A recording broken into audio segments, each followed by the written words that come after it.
nothing of note except for the whole Mazuka thing. I'm confused on when he speaks. He talks on Monday. He talks on Thursday. Yeah, it's a He's weird talking week. on Nick, Wednesday. remember Nick, what the day game- of the week are they playing It's this week? Friday. There we I go. get it. There we go. There Still we go. play on Thursday. Yeah, Or you still everything's- talk on everything's Thursday, off. though. Also, Tomorrow's walkthrough day, we were Nick. perusing through the comments of the various videos, the press conference videos, and we realized that our old friend Dion is on there. Oh yeah, Yeah. he loves Yeah. it there. Yeah. He calls Micah Mazuka Bazooka, Oh, and Dion I does? like it.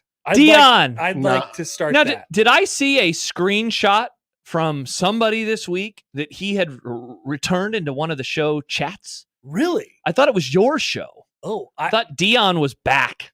folks. Folks! I didn't see this. Mm, I wouldn't have done that. you wouldn't have done If what? it wasn't me, then I can't imagine it was my show. I thought that Odson shared it. Hmm.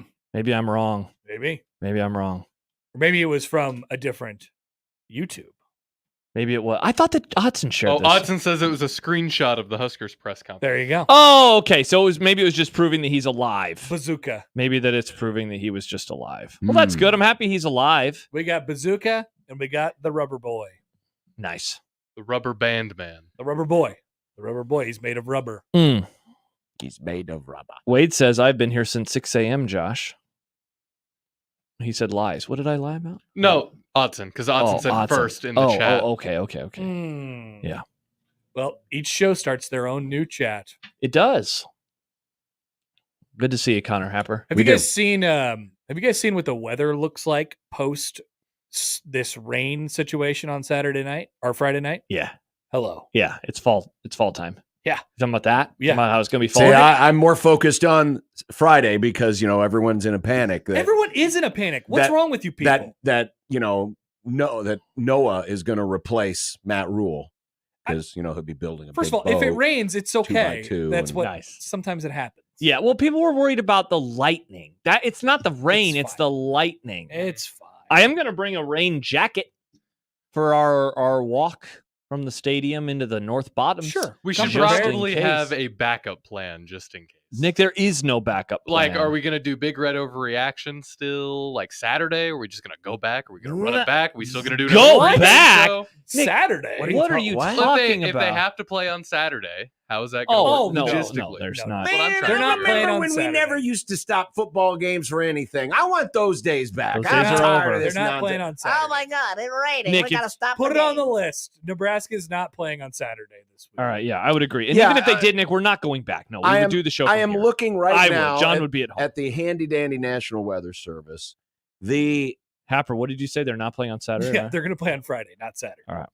There's Well, only a slight chance of rain during the game. It increases to a chance of rain after midnight. It A doesn't get chance. to likely until Saturday morning. Perfect. There you I'll be go. driving. See, Nick, we're totally fine. Well, it's my job to think of backups No, just in case. It's not your job. You to wouldn't worry drive about down this. there. We would not go back. We're We would going to not be go back. fine. I wouldn't even go to the game if it got moved to Saturday. I wouldn't go anymore.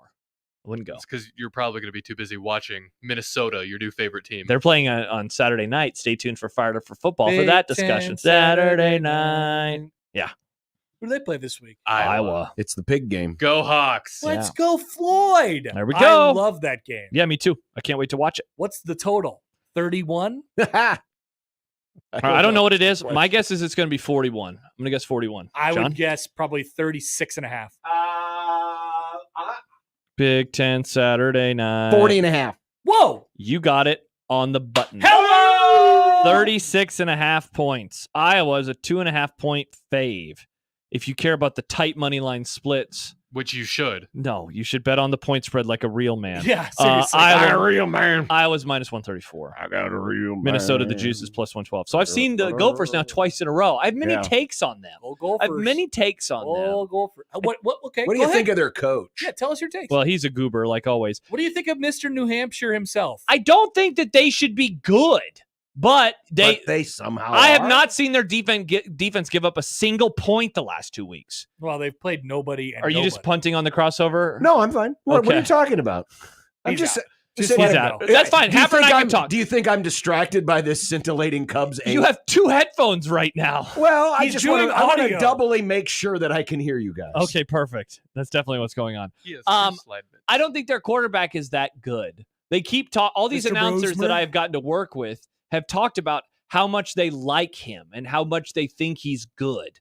And I just don't see it with him.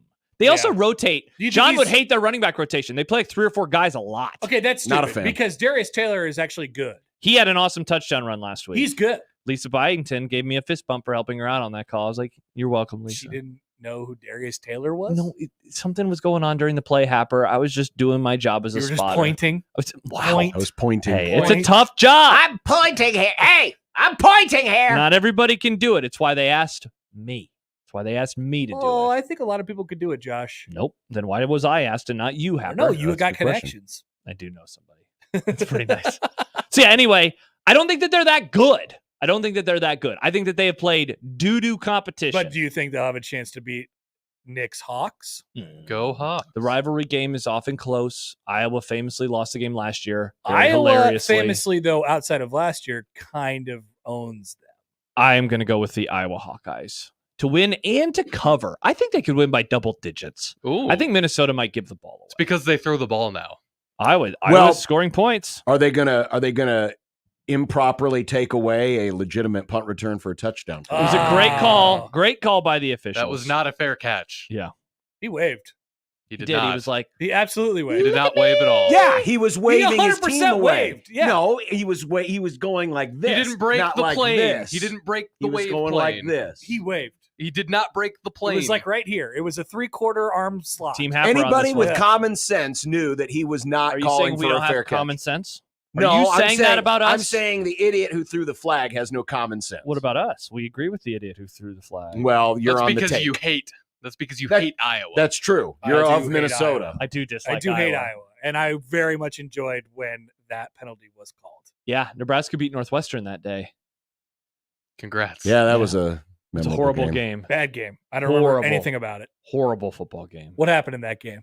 Nebraska. This was 2 years ago, right? No, this is last year. This Last year. happened a year ago. Oh my It was the God. home game versus Northwestern. Hmm. Yeah. I remember it was What was the closer score? than it should have been, like 17 to 9. Yes, I believe that was the final. Dear Horrible, ugly football God. game. Yeah. But Heine, Heine. it was a Heine. It was a Heine win. Yep. Heine. There's Heine and then there was Jaime. Oh, that's right. We did have a Jaime, didn't we? Uh-huh. Forgot about the Jaime. Yeah. Oh, yeah. You don't want to forget about the Jaime. No. Yeah. Wade says it was Iowa, so it was a good call. Agreed See, with you can't Wade. let your See, hate blind you to whether Exactly. something I was can't. You let good your or a hate bad blind you call. all the Yes, time. of course. I- Hate drives everything. I agree. Anger Nick. leads to hate. Sometimes you I'm need with to you. step back. That's because you're secretly a Hawkeye fan, John. I'm not secretly Nick, a Hawkeye. No, you're I could pretty say open that- about I it. can say the Thank you. opposite for you. What your I am not a love is Hawkeye blinding fan. you. Your love is blinding you of the Hawks. Oh, excellent Go point. Hawks. John, you have an Iowa hat. That's what I'm saying. That's weird colors, I- but still an Iowa I hat. have told that story many times. It's such a great hat. No, it's not. It's love that ugly, hat. atrocious. It You is should- ugly. It is ugly, should and I light it admit on fire It's a on the bad ground. I love that hat. You should set off the It- smoke alarm. I'm not I wear gonna that hat lie. every day. It is an ugly hat. There's those things right there. What's it It's hanging? ugly and what? Could you? Is that where the water would come? What are these things that are? I've never noticed those things that I are think hanging. that's I think where- those are camera mounts. That's where the curtains used to be, or something. Oh, is that what it is? I think camera mounts? old camera mounts. Old ones. I think Yeah. those have been there for a while. Yeah, those have been there for a Wow. while. They have been there for a Do while. we have anything? If there was a fire in here, Oh is no, there- we're dead. Oh We're wow! toast. I'm just noticing. There's nothing. We're dead. There might be something That's full of above crap. the false roof. That but might otherwise, I think we're launch dead. gas down You on guys me. know how much could catch on fire in this room? Absolutely. At Basically, any the given whole moment. studio. Yeah. And It's a there's very- no fire suppression devices at all. No. It's a very flammable space. I don't know if we Yeah. should be saying this on the air, but I don't want us to get in trouble. I don't want us to get our company in trouble.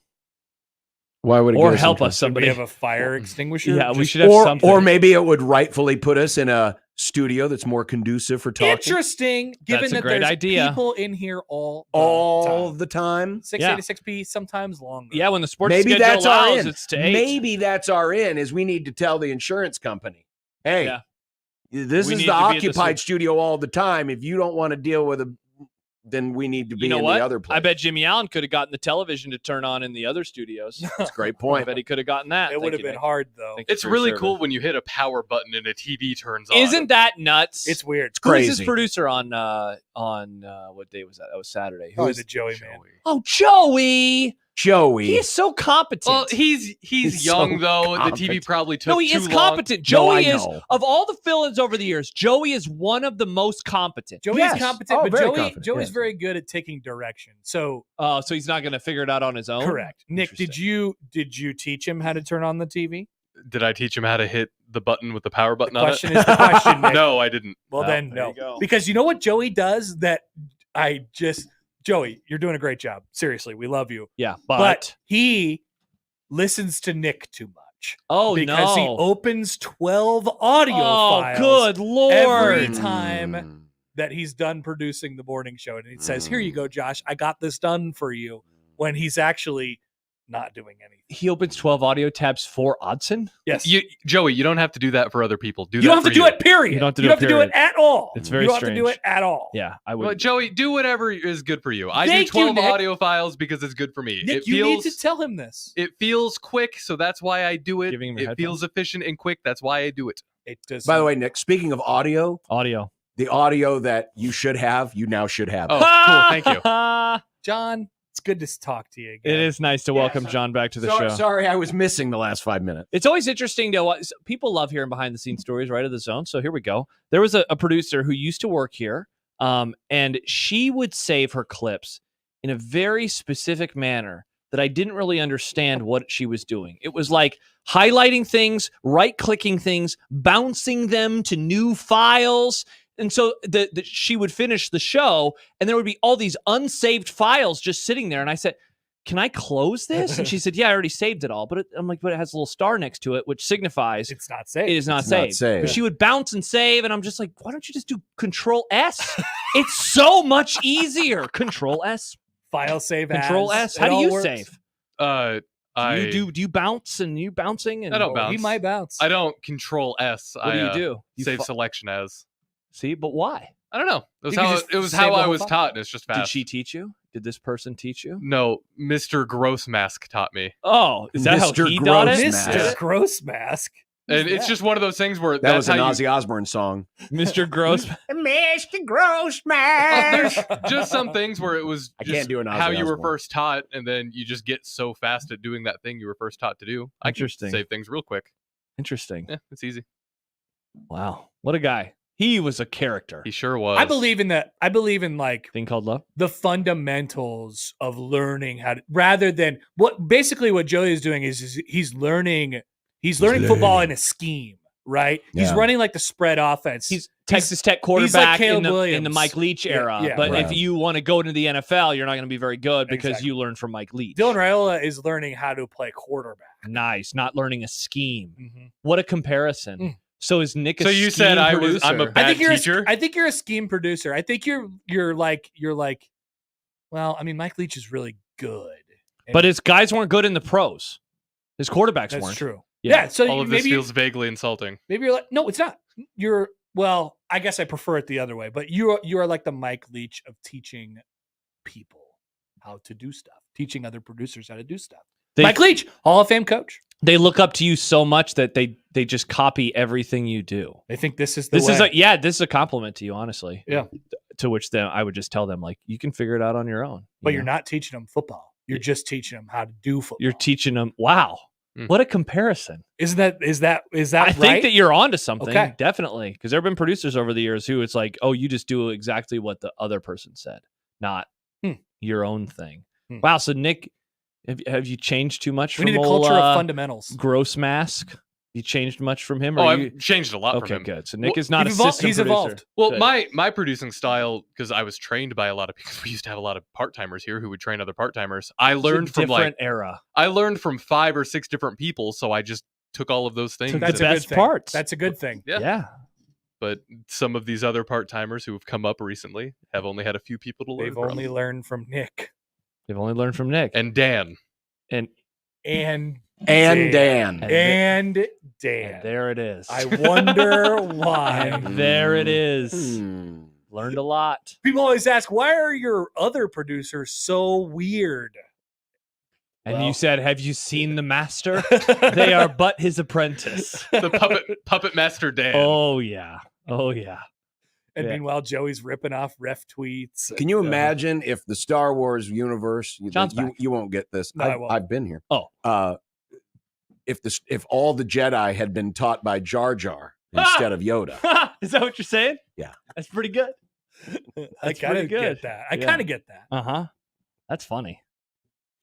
This should not be offensive, Nick. It's not meant to offend you.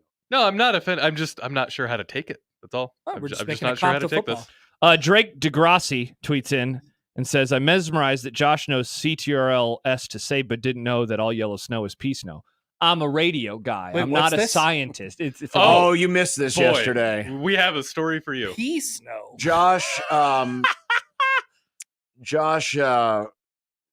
was wondering aloud about, how evaporation works. The water cycle. Yes. Yeah. And was alleging that yellow- yellow snow. Well, it all started with the whole idea of where yellow snow comes from. Uh-huh. He thinks it falls from the sky I thought it could. I thought some of it could because of condensation. of condensation. But then I learned that doesn't work that it doesn't way. work that way. I didn't know Because the best All explanation, snow is one color. yeah, It's just what the same. It's white. that. Well, because I've as seen the yellow late snow, Mr. though. Stibbs pointed out to Josh, if you poured Coca-Cola out in the parking lot and it evaporates, does it rain Coca-Cola? Interesting point by It was a Stibbs. great argument and one I hadn't thought of before.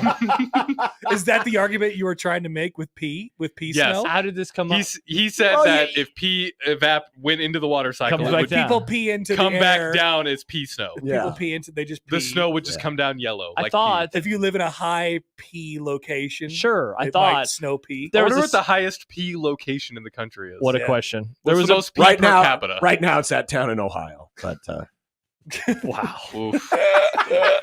They're not allowed to play sports anymore, John. I know, Those poor kids. I know, it's terrible. Ugh. Interesting, Josh. Yeah, Didn't so know I that learned was a your lot. theory on yellow snow. Yeah, I had never proffered this theory to the radio, and now I have. That is a weird thing to not know, for the record. It is. You learn something new every day. But to go back to what Drake DeGrassi said, I'm a radio man. I'm not a scientist. I know CTRL plus S equals save, not control, click, right, bounce. It's just adding way It's too weird that many you're things. saying CTRL and not just control. I don't know. I always view it as CTRL. Which That's how I means say it in my control. head. That's how I say it in my head, though. Interesting. CTRL. Yeah. How do you Four say it? syllables. Control. It's control. I'd Yeah. say Control A. Control Yeah, F. well, I don't say it out. control- I don't say it out loud very often. So Mhm. it's just how I view it. Mike Stibbs comments, who was a producer. What do you say for alt? Alt? Okay. ALT. Instead of ALT. I'm not consistent. Stibbs says, he used to open 12 empty files before a show for no reason. That other old producer who did all sorts of things that he never had to do. Interesting. Oh, he would make in the Adobe multi-track. He would change the colors of all of the things for no reason. I only do that if I'm working with a lot of things in one multi-track. Yeah, That's psychotic just to do. yeah, he did it though. I mean, this serves a purpose for me. Well, I'm fine I with it. mean, we rubbed all his know. hands. We all know why he did it. It was called wasting time He until was- the end of the day and then leaving. Sorry, I can't help out with the logs. I was coloring my stuff again. Weaponized and That's exactly what it was. Weaponized incompetence. Mhm. Jeff says, just got back in my car. Condensation pea snow? Pretty Yeah. sure I'm going to be listening to the rest of the show. Yeah, it's very Thank you, Jeff. confusing. Well, Welcome to the garage. We're not going to go back through that. You'll have to listen to yesterday's show. I believe Josh discovered it. Was it in the happy hour or right before 6? Do you have any other theories, Josh, Before about where things come from? No. You have any more science questions? No, Josh's Science Corner is always a fun one, though. It pops up whenever. Connor, this you now know, having experienced it. Would you like to explain where babies come from? Josh, is it the do you know- stork? do you- I've heard Yes, about this. The stork who's flying through the pea snow. Give us the theory that you're currently operating on, and then I'll tell you. Yeah, what stork. I I mean, I've long thought stork. I've long thought story. Yeah. Stork. Yeah. I figured that's what the Flying pro-life through the people were night. talking about. They don't want people murdering storks. no, it's that town in Ohio that's murdering the Oh, storks. that's what it is. Holding up their heads. They're eating our storks. Mm. Amazing.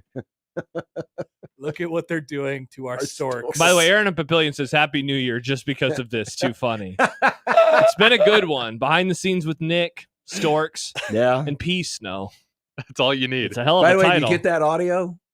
It's not uploaded yet. I've been doing the show. I know. I'm just making busy. sure that it got through. Yes, It's see. kind of Remember, I gave him important audio. permission to do that one thing, but he doesn't do that. He still disappears on us when he uploads the audio. Oh, I thought there was a deal. I mean, while we're just turning this whole crossover into behind the scenes stuff, I thought you couldn't do it You here can't. anymore because they did not turn off anything. You can. Nick has done it with at least you one. have the power. I do it sometimes, Yeah, but he does it. we'll have enough time. Yeah, during a back break. when I'll I be was a able to do it. producer, if they gave me audio, I would just do it Just right now. I produce just it. throw it on in there. Yeah. Didn't have to leave the studio while we were live. I don't miss those. Doesn't need to be double produced. Yeah, exactly. Good Well, point. I am going to have to add some things to this, unless you decided to do your own thing to the beginning. I didn't do anything to the Yeah, beginning. so then I'm going to have to produce it. What did John do you have do? to add? What did John do? I didn't. I gave him the file. What did he do? The file that's important. Oh, the full press conference file? No, it's a file. It's a very important One file or not many It's- files with it's many an questions? It's file. an file. It's an file. I don't know what's happening right now. Okay. I need to zhush it up a bit. Yeah, you're going to need more than one file. Ah, is that what's going on here? Nice. This will all make sense in post production. Yeah. It will. Is there like a bit? Like, is there something happening? Is No, there's no bit. It's just There's normal no bit. press The only conference. bit was I forgot to do something at home that I meant to do at home. I Yeah. think it was when I decided to go upstairs and make my lunch. Yeah. What'd you have today? Leftover Mayonnaise? ribs. A couple of hot dogs. Mayonnaise. A couple of. Did you have anything with the dogs, or did you just A couple of glizzies. hot dogs. A couple of hot dogs. two glizzies, no chips? And a small handful of jalapeno chips. Small handful. Hey, do you guys think hot dogs or sausages taste better when they're cut, and then you can lay them flat? Or hot they're- dog versus hamburger hot dog? Or they're scored. I don't you know? mind if they're scored. I don't want them cut in half though and laid flat. I want a I kinda whole like hot It dog. reminds me of when someone gets a fillet overdone and then they have to like butterfly it. Yeah. It makes me uncomfortable. I mean, I don't dislike it, but I don't go to that I much kind of think work. it tastes better. I think it tastes different. Well, and it's I don't because like you the way have it more tastes. surface area that gets if Cooked. you're cooking it on a grill. When it's a hot dog, especially. it doesn't matter if it's. I mean, I don't care. Well, yeah, what you're not- level of done it's You're not at. having medium rare hot dogs. exactly. Oh, I wish you could though. No, you no, don't. you don't. I mean, you could I mean, the eat hot a dog raw is- hot dog. I mean, it's fine. In That's true, most they're already cases, cooked. the hot dog's already cooked. You're just Yeah. reheating it. Were you Mhm. here, Happer, the time that I discussed that the next time I get a steak, I think I'm going to order it rare plus? I think I'm done with medium rare. That's what it was. I was trying to remember that, and I couldn't remember what it was. You're the last going time I had down steak. again. going down again. I'm going to rare Yeah. plus next time, which thankfully I Now, go to. why do you think you're done with medium? I think rare? I like rare plus more. I think I like steaks when they are done less now. No, I've had it a few I won't- times. I went to my financial advisor. He hosted me a few years back, and he cooked a steak, and he was like, "Hey, I pulled them off. They might be a little early." And I was like, "Whoa, this is awesome, though." And so I think I like it definitely is good. Oh, yeah. I'm not saying it's bad. I hate the fact that we're adding now even more layers. Rare It's like plus. it's like It's long someone been who's there, always John. reviewed his movies 1 to 5 stars, and now it's 1 to 10 stars. I love having more and then it's 1 to options 20 for stars. scoring Flex Protect things. Plus. Yeah. Yeah, but You don't have to cook it, John. This is for the restaurants to deal with. When we cook our steaks at home, Riz always cooks them because we do it in the sous vide and then we finish them on the cast iron. She cooks them to 123, which that's rare plus, and I like it more. that way. What's technically rare? I think medium rare is like 129. Medium rare is. I've always thought medium rare was 120 to 140. 130 to 140 is 130 to medium rare. 140. Yeah, see, yeah, I like it. Yeah, So you like it I'm- under 120. I want it around 120. I want 123 is what I do at home. What's technically rare? The rare. Rare, temperature. slap that bull on the Well, I guess ass. and rare then will you put it on technically- both sides and bring it on a plate. 120 to 125. I guess I like my steaks rare. Wow, Rare boy. learning a lot of stuff See, today. that's not that bad. I think it's awesome. That's not 125. See, like here's pretty I have a reasonable. picture of a variety of steaks if the file opens. I was going to show it to John and see what he thinks. See, because yeah, that's rare. Look at that. Oh, that looks good. You guys remember when we all went to dinner that one time after the College World Series? No, I wasn't. Yeah. there. That was I didn't get great. invited. Yes, I do. loved that. Remember when we all Those went? of us who work at the College all World of Series. us went yes. because we Mhm. worked so hard. Yes. And the place that we went to is known for its prime rib. Yes. And it was our dear Mike Farron who was asked, "How do you like your prime rib?" And he said, I believe the quote was, "I want it to have a heartbeat." Oh yeah, Mike is Yeah. a rare boy. That's I forgot Why not? about that. Hoiberg just commented on the YouTube. I like my steak rare enough that a good vet can still save it. Nice. That's awesome. I won't go that far. I mean, I won't. I'll say I it mean, was pretty if it's the only- badass. if it's the only thing available, I'm okay. But I would rather have it a little bit more. Odson says, do I not work hard at the College World Series? I did not get invited. Yeah, what's up with that? You guys are ripping on Odson. Well, That we guy were works- booth boys. That doesn't mean that we don't work hard too. We work very hard. This was for the hardworking booth boys. Unreal. Josh Odson is a very hard worker, and I appreciate everything he does during Me the too. College World Series. And when Just he for is the not record. there, the production quality is a little lesser. I mean, we just, I miss him. it was either invite. He does the traffic updates. This wasn't a village dinner. This was a Yeah. stadium dinner. Must be nice for you to dip your little feetsies in both worlds. Actually, I'm a I village prefer boy. to only be Yeah, I at know. the We know stadium you do. for the You- record. Yeah, Yeah. you don't like being of takes. You're like, I want to talk to the coach again. Hey, what about your knuckleball? What about Yeah, your that's curveball? more fun for me. Crazy. I like Matt it. writes, just had a bone-in filet rare plus, amazing. Nathan says sous vide is the way, my man. There we go. Look at that. I've always I've said- never had sous vide. You know, I It's always awesome. said sous vide. Oh, really? Is it not sous vide? Maybe it is. I always call it sous vide. I think it's sous vide. Yeah. What language is that? French? French. I think it's French. Yeah. That's French. Do you know what a sous vide is, John? So I guess it wouldn't be sous vide, then it would be sous vide. Yes. Sous vide. Nope, I will not allow the French to Sous vide? touch my It's steak. really good, John, because you Sous cook vide? your food to the Sous- exact temp sous and then you vide. finish it however you want to finish it. I You don't just do it understand inside French. of water. French. You wouldn't say A for an E at the end. I like the adventure of knowing if I've done it right or not. Yeah, it is nice. There is part of it. There's an adventure to that. You seriously, you got to take that knife in the middle and just like, all right, let's pray. Hopefully we got to the desired place. Speaking of that, I don't like it when you're at a restaurant, and this only happens at the fancy steak places, but they're like, hey, cut open your steak and let's, make sure it's okay. Because what if I cut it open? I'm like, oh, I just feel bad. Be like, this is not how I wanted my steak cooked. Yeah, but that's what you're there I know, for. I know that's what you're supposed It's to for do. your But it's like, it's safety. such an expensive steak. Like, so Well, I feel but bad if that's- it's like, sorry, that's overdone. Could I get a different It's an one? expensive steak, which is I know, why yeah, maybe I should. they should be made to your specification. See, this is what happens when you have allowed Popeyes abusing you No. Oh, Stop it. to no, carry John. over Not into the about rest of your Popeyes. life. Yes. It's about yes, me not because- wanting to make a situation uncomfortable. That's what it's about. Yes, I wish- just like when you go to Popeyes and you make them uncomfortable by saying, I would like some chicken, please. How dare you? How dare you come in here and interrupt us?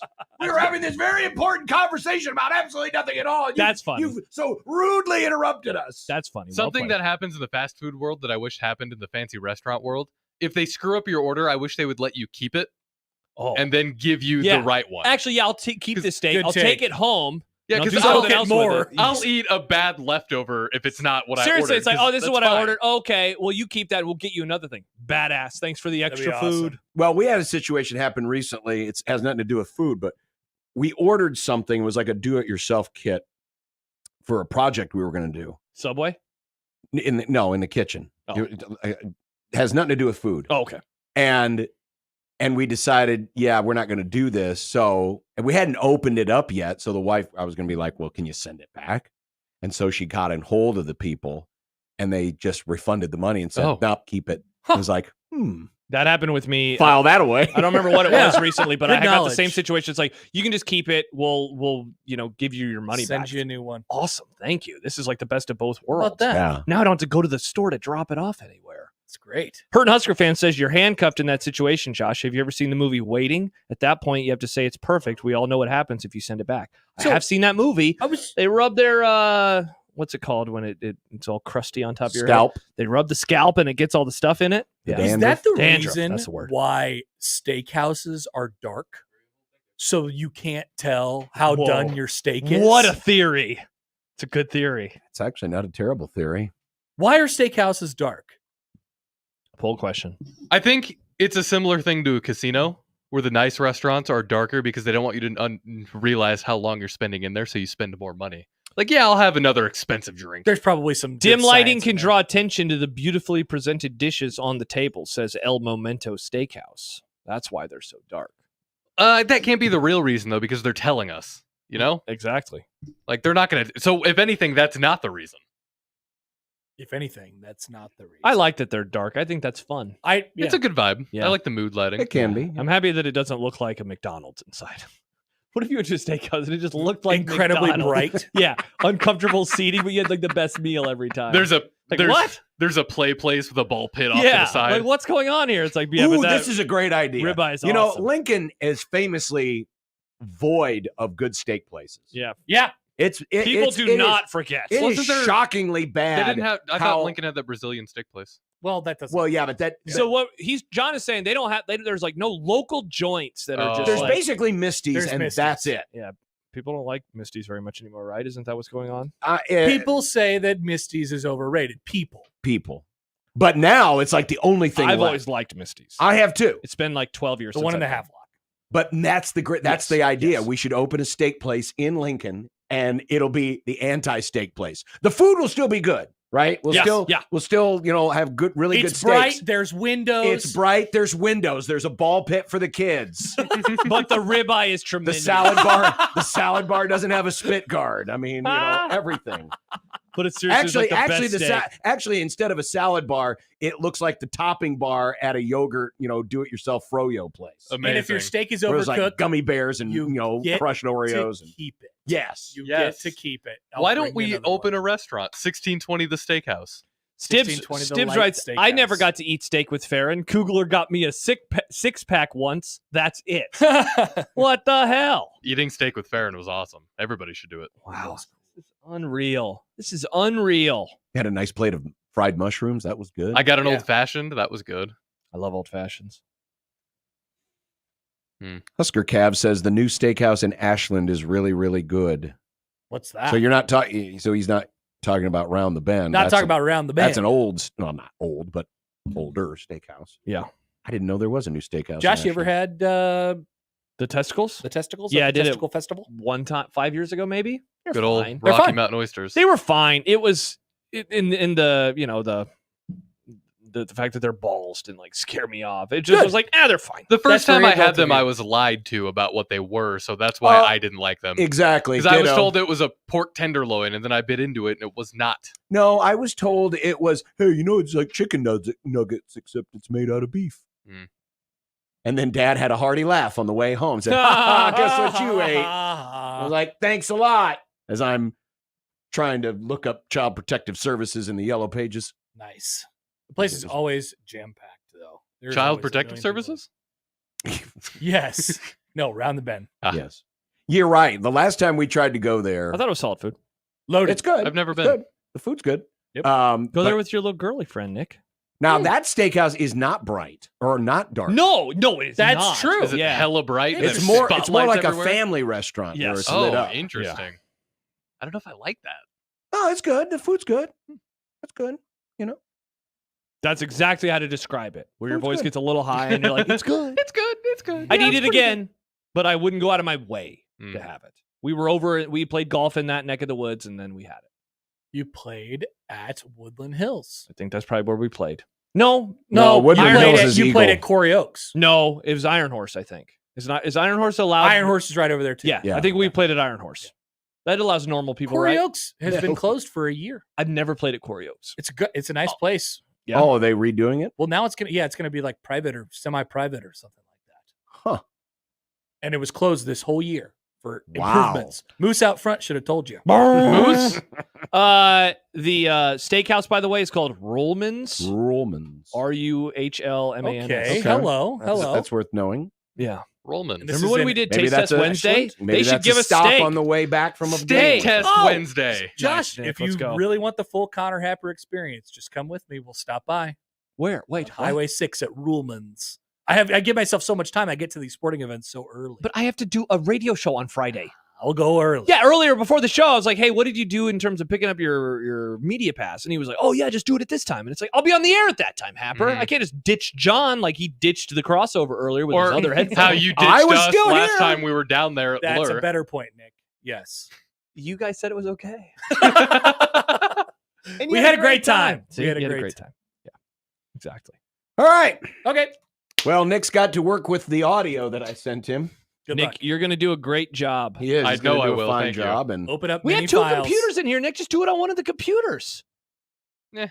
See, what's going on? I don't get that. Just do it on the I other don't- computer. I don't get that. You being here the whole time. It's done. what, are you Boom. going to go next door to the dentist's Oh, he's office? going to go and to his do it? office 100 feet away. It's not 100 feet away. It's 50 feet away. It's probably 50 feet away. Yeah. when we have Yeah. What if a many- flash fire breaks out? yeah. Then bye, guys. What if all I'll these be safe. What if a bunch of calls come in that are like, "Where's Yeah. Nick? I have an emergency for Nick." We're like, he's 50 feet away producing. Well, hopefully we'll be back after this. I hope on so too, John. 1620 The Zone.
Spend your afternoons with John, Josh, and Nick.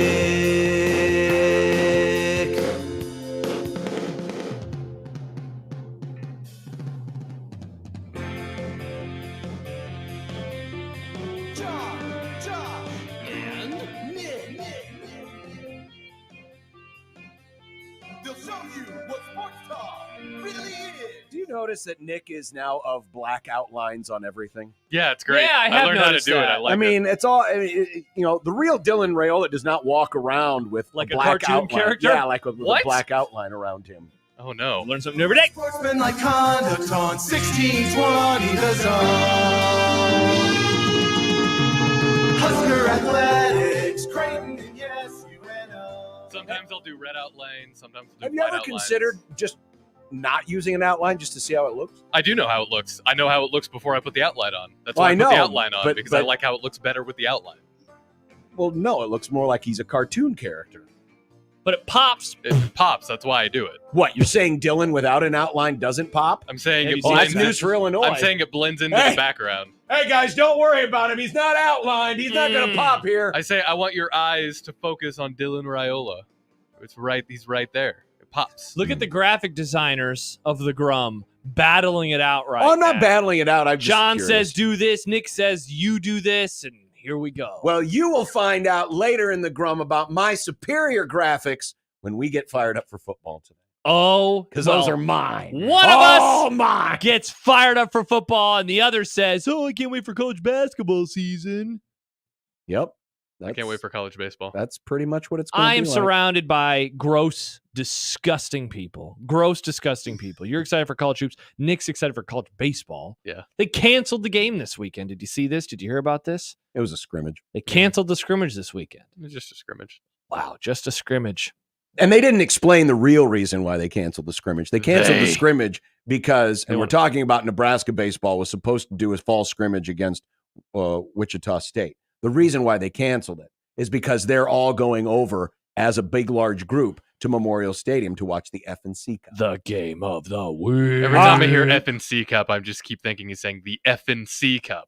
It does sound like that. It Uh-huh. is. That's kind of cool. Rooferees Grum Down, brought to you by Grum the Down. referees at John Higgins Weather Guard. It's already 2 days before game day. 2 hot days. Nice. This is sweet, man. It's almost like it's going to be Two a hot holiday coffees. weekend. I read Stu Popsicle's column a couple days ago. Stu Popsicle? Yeah, and it was just all these people being sad and whiny about the game, and I'm like, you people. Kids don't have to go to school on Friday? Yeah, And he does mean you people. I'm pumped for this. This is great. I can't wait to be up in the press box with my friend John, my friend Connor. Wishing you were watching Minnesota instead? No, I'll be watching them on Saturday, Nick, and looking down on the glorious Friday night college football that we finally get in our state. Are you gonna It's about damn time. Are you gonna spot to John so you can Oh, you show want me him how to? much you've learned?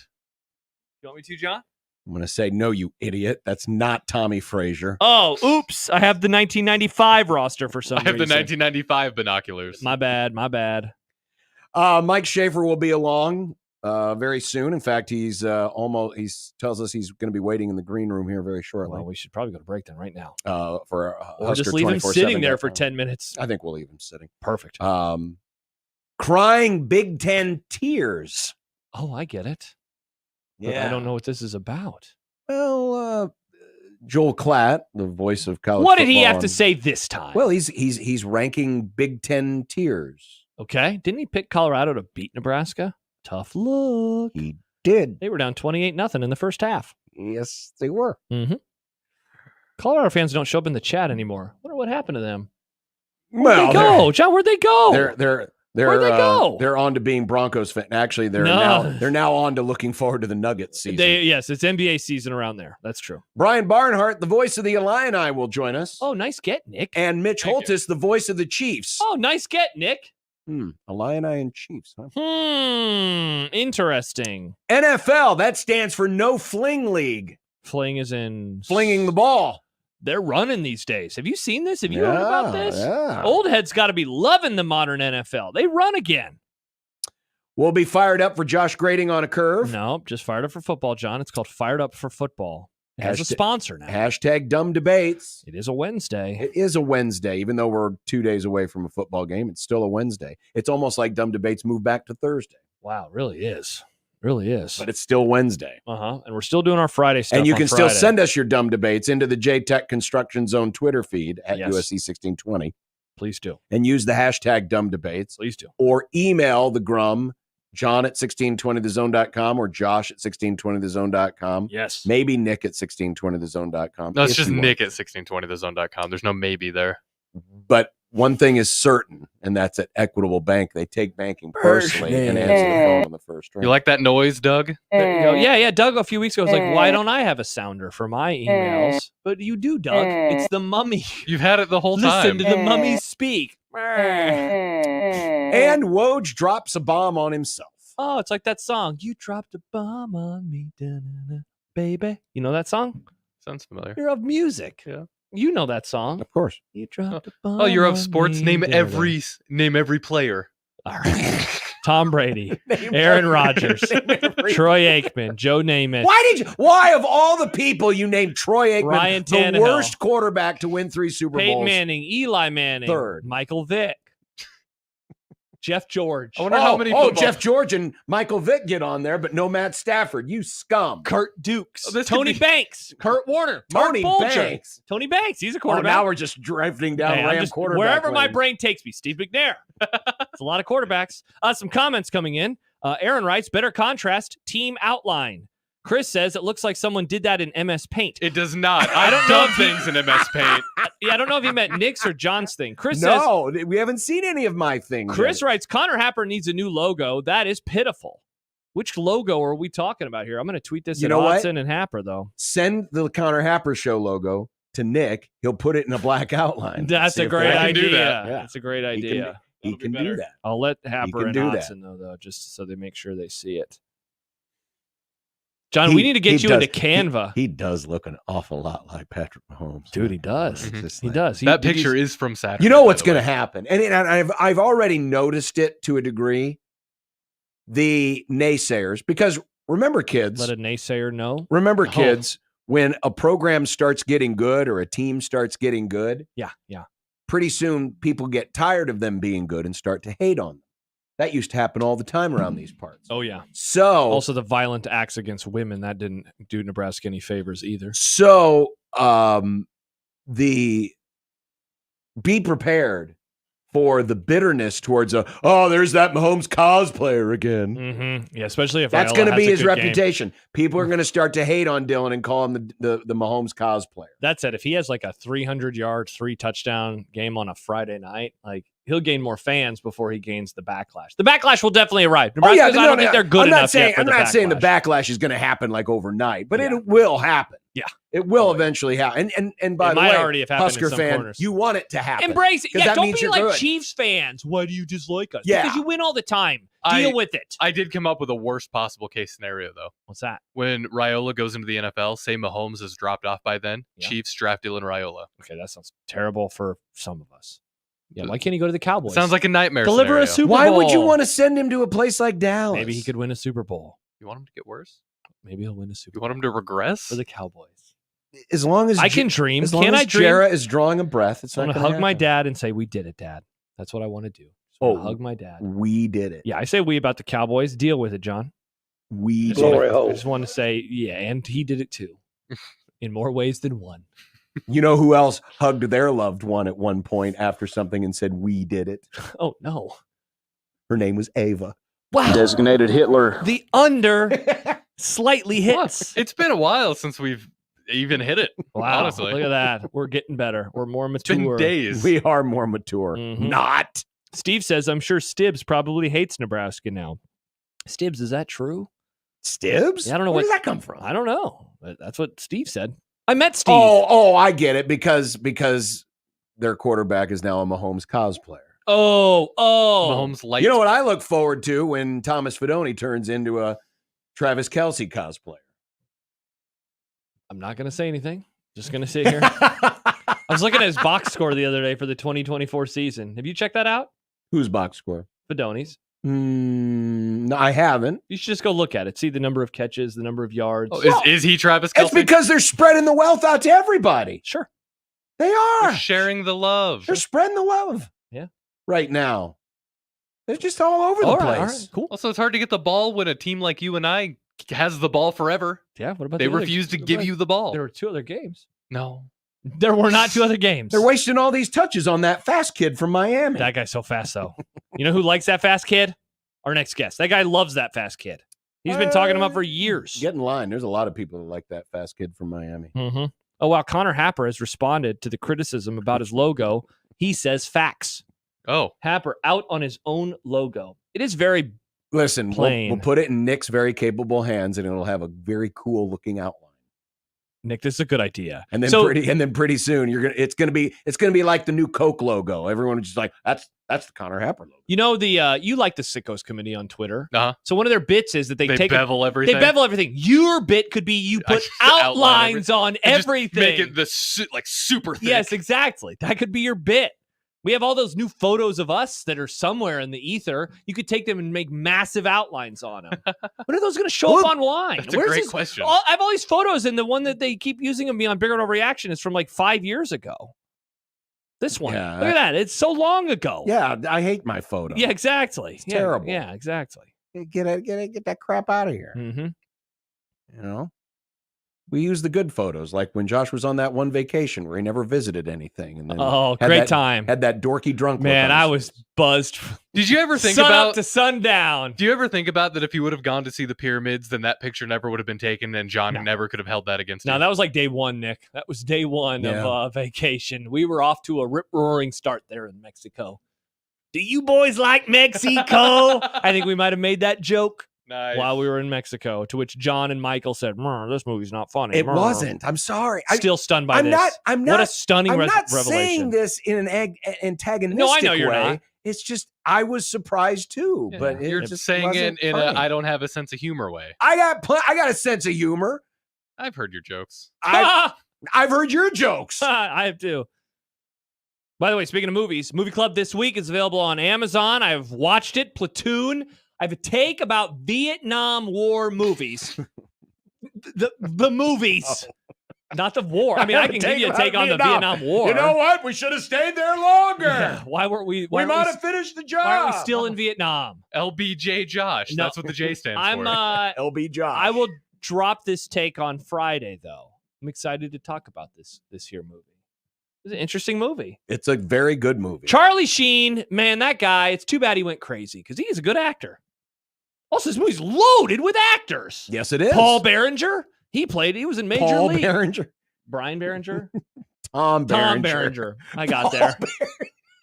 I figured it out. Would with you your think help. it was the Undertaker's manager? I don't know what that Hey, means. Paul Berenger. I don't get that joke. I Paul get it. Bearer was his manager. Oh, okay. Yeah. My bad. And then the guy who was the angry doctor in Scrubs. Take the Tom Berenger character out of, or not the character, but take Tom Berenger out of Platoon and replace him with Paul Bearer. That would be great. Yeah. Wait, is that the guy who holds the thing? Yeah. Oh, I've seen this man. Yeah, Yeah. the man with the urn. And he has a weird and he eyes. always- Yeah. He Looks like our old talked like boss. this. Oh, John. I didn't see that until much later in life. I'm glad that he wasn't around when I started watching WWE because I would have thought The Undertaker was lame otherwise. Yeah. Yeah. It actually worked. And you know what the funny part was? The guy who played Paul Bearer actually was an Undertaker. Oh, He okay. actually, He actually ran a funeral. Learn something new every day. Yeah. That's method acting right there. Method acting. But yeah, there's a lot of other people that are in this movie as well. Yes. Yeah, you don't realize how loaded It's it is. like a baked potato. I believe I discovered one other actor The actor? that I was like, oh, that's the guy from Mad Men. The guy Yes, who took a yes. dump on John Hamm? on his chair. Yes. He was in it. The guy who had the dog and then he let the dog run around New York City. God, I hated that character. He was a good character, but I hated him so much. I Yeah. can't remember his name. But yeah, he showed up. I was like, wait a second. I think I recognize this person. Yeah. And then Amazon has the thing where if you pause it, it shows you all the names of actors, Exactly. which is sweet. And I was like, that's I the guy love for- that feature. I'm glad Amazon Every does that. streaming service needs that feature. They do. X-Ray is what it's called on Amazon. It's X-Ray. It's a great feature. How about X-ray? All right. All right. Mike Schaefer's been waiting long enough. I'm sure he Oh, has there just he been- is. He's waving at us. He's Hi, like, Schaefer. please get to me soon. All right, let's go to him. So Mike Schaefer joins us next here on Unsportsmanlike Conduct in 1620 The Zone.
Mike Schaefer.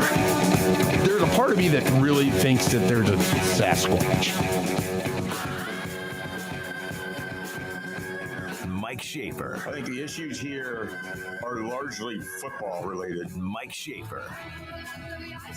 People are like, oh, the Vikings are terrible. And it's like, yeah, terrible teams always go 13-4. Mike Schaefer. I don't feel good for anybody. All my entire life is rooting for sports teams that get as tantalizingly close as possible and then don't win. Mike Schaefer. I have no joy in my heart for you or you or you.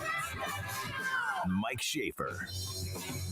Welcome back to the Grum, and we welcome in the one person in this triumvirate who is happy with the first 2 weeks of the NFL season. Yes, Mike Schaefer of Husker 24/7.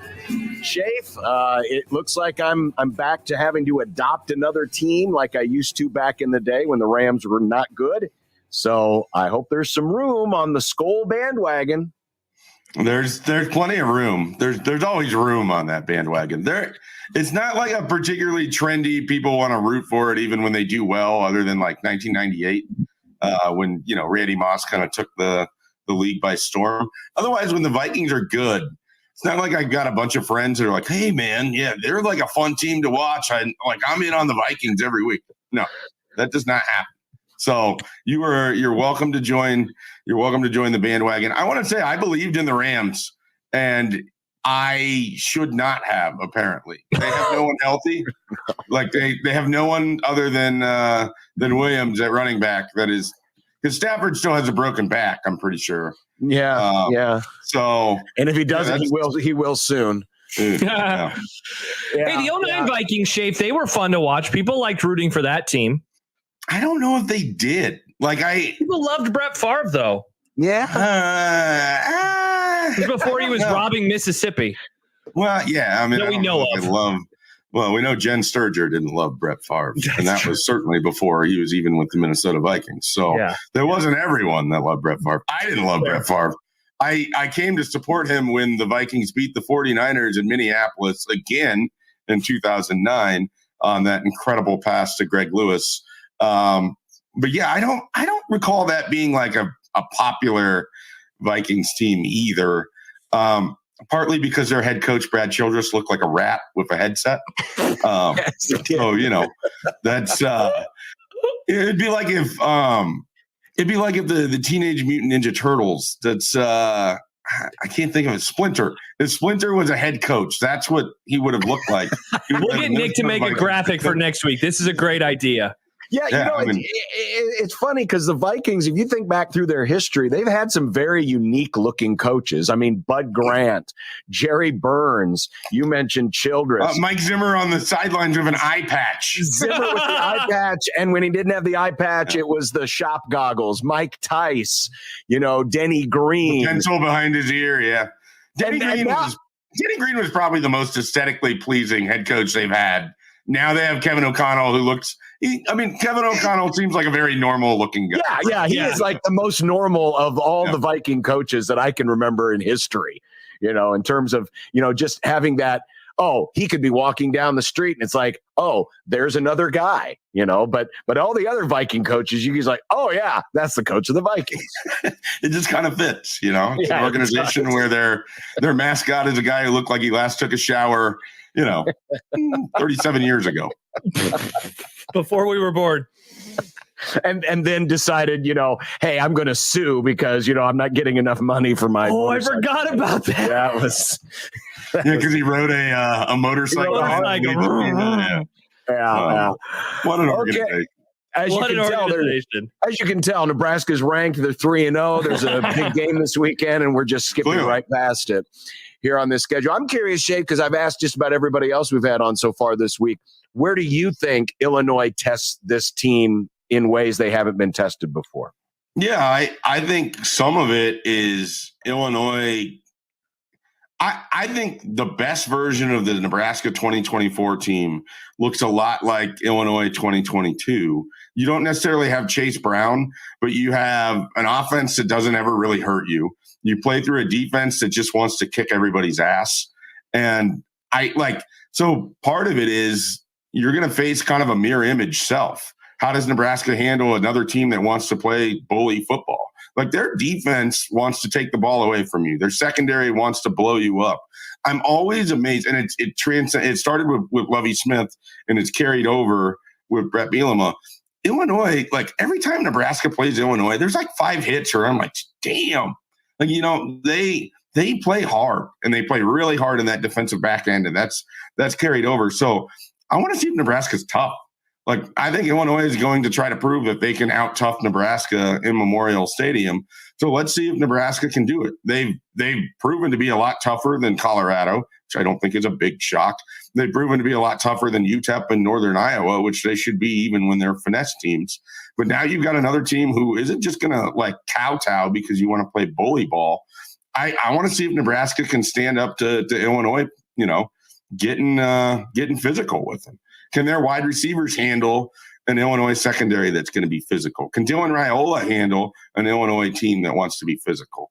The fascinating thing is they don't have a great defensive line. Nebraska can run right at them, I think. I think that's kind of going to be the story of this game.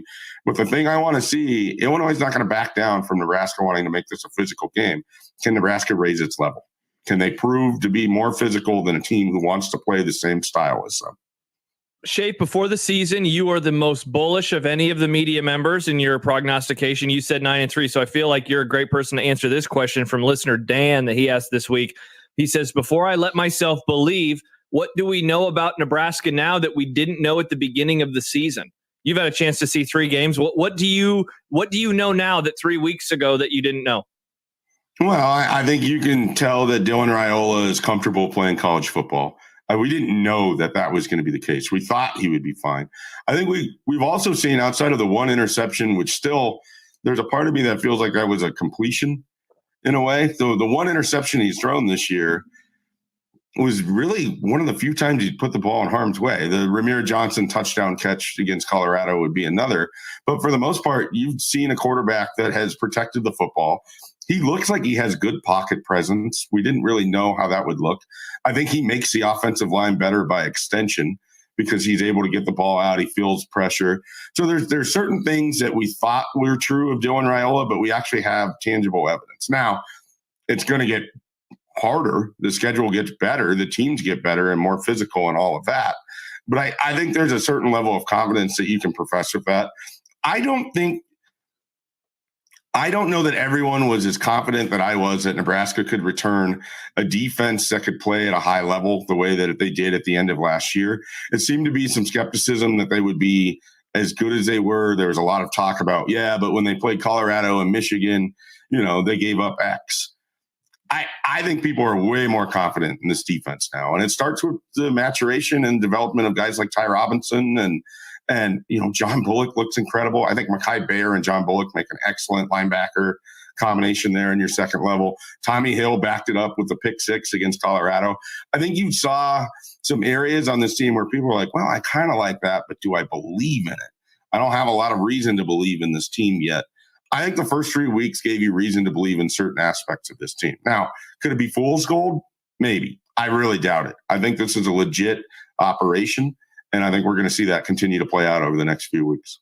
So how does that translate to the running game, the running back room right now? 3 games. I mean, it's been better than I expected it to be in the sense that pretty much whenever they've had anyone not named Gabe Ervin back there, they've been explosive.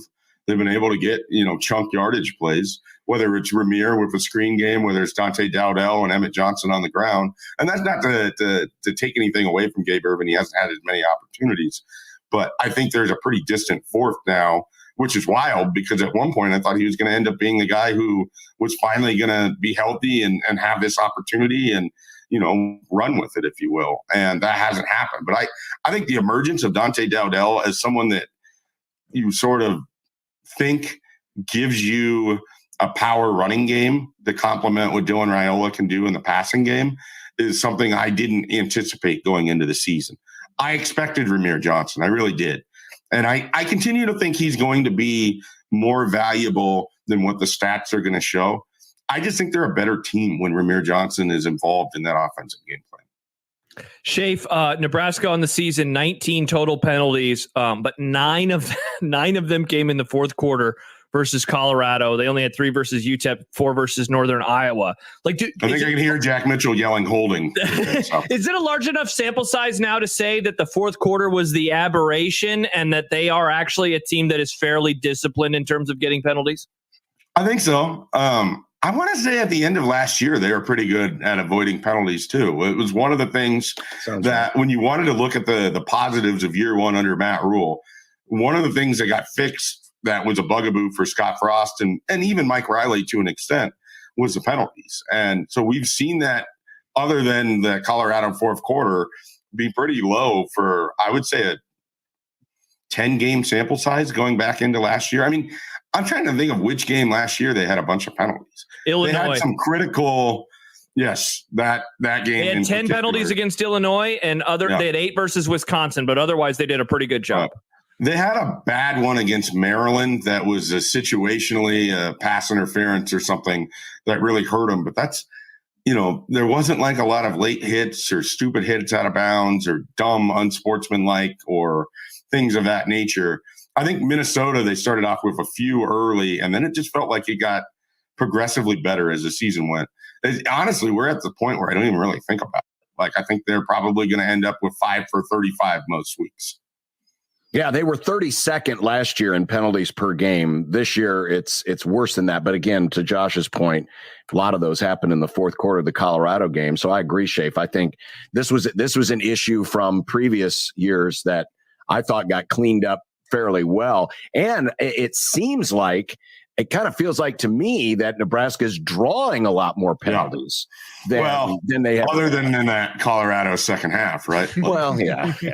And holding being what it is, you never know when that's going to get called. But I think, again, it kind of comes down to how aggressive Nebraska is on defense. Like, they force the action, and you get teams either jittery at home with false starts, or you force a hold because that's the only way that you can slow down Jamari Butler or Nash Hutmaker or Ty Robinson.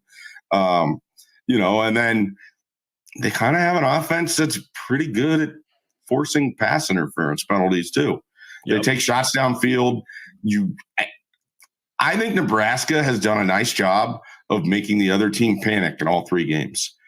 And I think that's one of the ways they've been successful, is that you have made, whether it's on defense, you have made the offense panic in part because of the environment and everything else, or just how hard it is to block you. On offense, you've made defensive backs panic because there's all these different wide receivers. And all of a sudden there's a guy who's just, that Thomas Fidone pass interference, was it last week? Like, they've just done a nice job of, it might've been 2 weeks ago. They've done a nice job of just forcing defenses like, I'd rather just get the penalty than give this up. I mean, I think that's part of the aggression mentality. Like, Nebraska is not a passive team. And I think because of that, you see teams panic when they play them. So, Schaefer, to that point, the receiving core so far, they've spread out the touches tremendously. I mean, 10 different guys had touches last week. 15, I believe, is the number for the season. But that those rotations are going to get shrunk now. Who do you think benefits the most from a lessening of the spreading of the wealth? What's interesting is if they're committed to Jakori Barney and Carter Nelson being a part of this whole thing, it might shrink to a degree, but you're still going to see less Isaiah Nair, Jamal Banks, Jalen Lloyd, Janiron Bonner at the expense of those other 2 guys. Yeah. And so, and they clearly like something with Jakori Barney where it feels like out of everyone, they have made the most effort to get the ball in his hands. And maybe because he's a little bit of, to use a cross sports reference, he's a little bit of a knuckleball in the game plan. Like, you can utilize. That's a baseball term, Josh, by the way. That's baseball. Oh, I thought it was hockey. It's when a pitcher, instead of throwing a ball that, largely just goes straight, it has lots of different movement that affects how the batter might swing. Tim Wakefield, people forget. Oh, wow. Look at you. Impressive. Can you name one other knuckleball pitcher? Just give me one other one. My dad can throw a good knuckleball. Okay. Josh's dad. Tim Wakefield, Josh's dad. Josh's dad. That's it right there. Yeah. Never heard of R.A. Dickey or I'm racking my brain, Schaefer. Somewhere the Necro brothers are very upset. There's a Nebraska pitcher who's throwing knuckleballs in the majors this year named Matt It's Waldron. football season. Yes. I'm not thinking about this sport with the ball and the stick right now, Schaefer. That's right. I'll get back to People where we forget were. football still has sticks too. It's called the chain gang on the other That's side. true. It's Thank a you ball for and reminding stick me. sport. I just go back to kind of the thought that I had this summer where it's really hard to put predictive stats on what Jamal Banks and Isaiah Nair were going to do because I just didn't know how the distribution would work. And now we're 3 weeks in and I feel like I'm even more frazzled with trying to do that. They love Jamal Banks. And Jamal Banks doesn't care if he has 2 catches, 5 catches, 8 catches, whatever it is. They need him in there to help impact the game in critical situations. Isaiah Nair feels like he's sort of the go-to guy for Dylan Raiola. Like the chemistry is pretty good. We don't even talk about the tight ends because it doesn't feel like that's as big of a part of the game plan as it seemed like it might be. But in any given week, would it surprise you if Thomas Fidone has 6 catches and 55 yards and a critical, touchdown in the red zone? So I like what you did there, Josh. I don't know that this is going to make it to video, but he mimicked a Thomas Fidone celebration, if you will. So all that being said, I don't think it's any more predictable as to what they're going to do in terms of distribution. Shafe, you mentioned Jakori Barney. It's perfect because I wanted to ask you about him. He has 216 all-purpose yards this year, so about 72 per game on the dot. 68 of those are receiving, 38 rushing, and then 110 on returns. Is this what it's going to look like, do you think? Or can some of those yards that he's returning maybe funnel into being a receiver / runner? I guess, is the production mainly going to be on special teams and it's going to kind of even out across the board? Did you do the math on how many yards he didn't receive because of the penalties? No, but I know what did Michael say last week, John? It was 170 yards in the Colorado game. Now that wasn't all him, right? There was the Rainier one too. But yeah, I mean, there was how long was the touchdown or the really long catch that he would have had?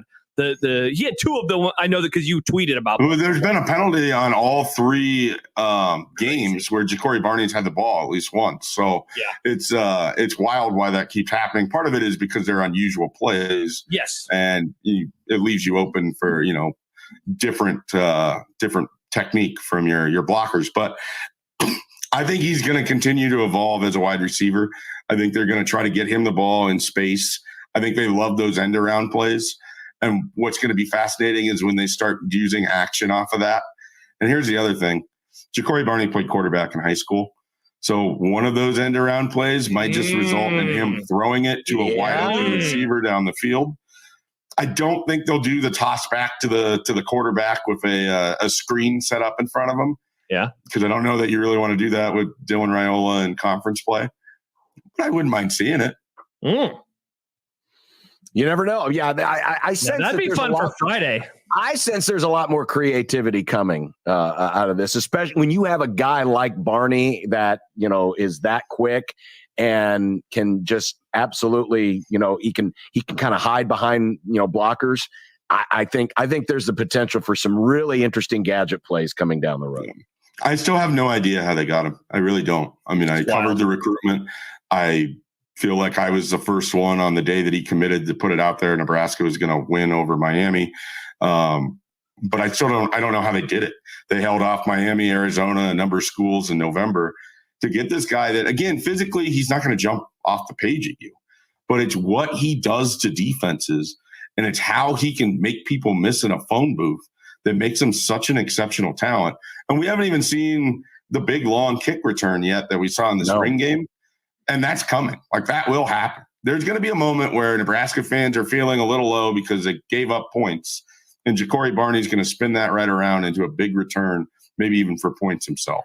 He's must watch. He is legitimately a must watch player on Nebraska's offense. Not that IGC has been poor at punt returns, but are they going to eventually put him back there on punt returns too? I think they're content with what IGC, Isaiah Garcia Castaneda, has done for them so far. And Ed Foley, when we talked, I talked to Ed Foley last year specifically about recruiting returners. And I got the sense that with the punt return, they're less looking for just like the guy who can 1 out of 10 times return it for a touchdown. I think they're looking for the guy that you're always going to feel like secures the ball and then is going to grab whatever's available.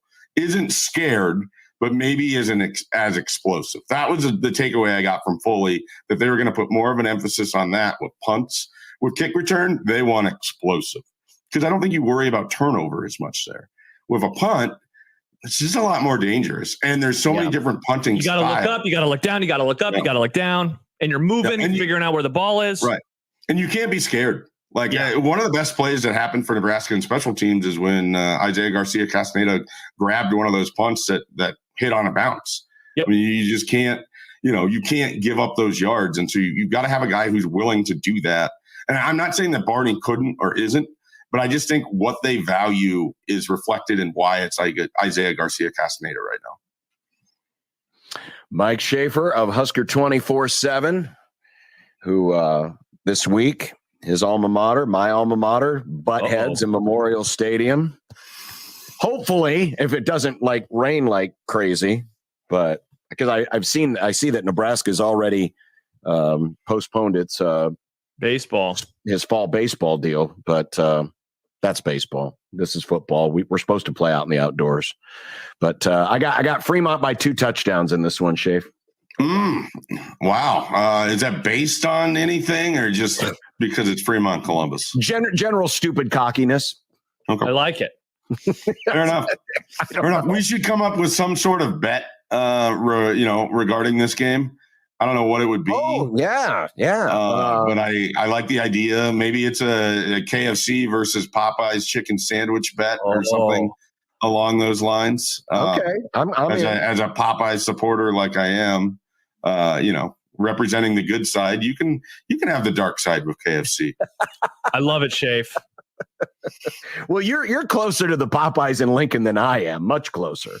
Yeah, well, being closer only gives you a front row seat to the wildest experience in fast food, where they literally might just bring you the food out in the alley, as they have done for me in the past. The next day, too. Yeah. Well, no, it was the same day. But it's going to taste great, Shafe, and that's all that matters. It always right? does. It always does. The food is good. Yep. You just wonder what happened on the way to it getting to you. Well, Shafe, feel better soon. I know you and Shelby and been fighting the cold, but hopefully you'll be feeling better so you can join us on Friday up in the press box and watch some Friday nights, a great night for football. I'll be up there. If I have to bring my own self-contained bubble and sit in the third row by myself, I will do that. We're the Andy Reid COVID mask from back in 2020. We're one of those. Like the 4 shields. Or yes, the welding that. That'd be great. I'll be up there. I have no doubt about it. Shafe, I'll see you there. I'll come up and say, hello, Mike Schaefer. It's me, Josh, in the press box. Wow. They're letting you in? Yeah, and I'm not traveling this weekend. Nobody asked me if I wanted to go anywhere, so here I am. Yep. So make sure you bring your wallet because you have to have an ID. Okay. Am I voting? What's going on? Well, no, you need an ID to get into the stadium. Is this the first time you've been in the press box in like a decade? It's first time I've been in 2 years. I needed a ID 2 years ago. I don't remember this. No, I think they just changed it. Okay, I always have my wallet. I'll be good. Yeah. And then they if your placard is flipped around, even though they see you every week, and in my case, turn it around for 11 years. They still don't trust. They think that there's some great face swap technology out there that someone wants to look like this walking around Lincoln every day. Listen, in Nebraska, we want to make sure you are who you are, whether you're going into a press box or a voting booth. It's very important. I'm not touching that one. I'm not touching it. It's very, very important. All right. Mike Schaefer of Husker 24/7. Thank you again, Shafe. Bye, Shafe. Have a great week, guys. We will, and we're going to get fired up for football in the 3 o'clock hour this week because, well, this is an interesting week. We've got more interesting decisions from the networks regarding the NFL. That's coming up and fired up for football and a whole lot more. So stay right there. It's Unsportsmanlike Conduct on 1620 The Zone.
Welcome back to the Grum. Yes, Fired Up for Football is coming up, and there's a connection for a chance for you to win something here.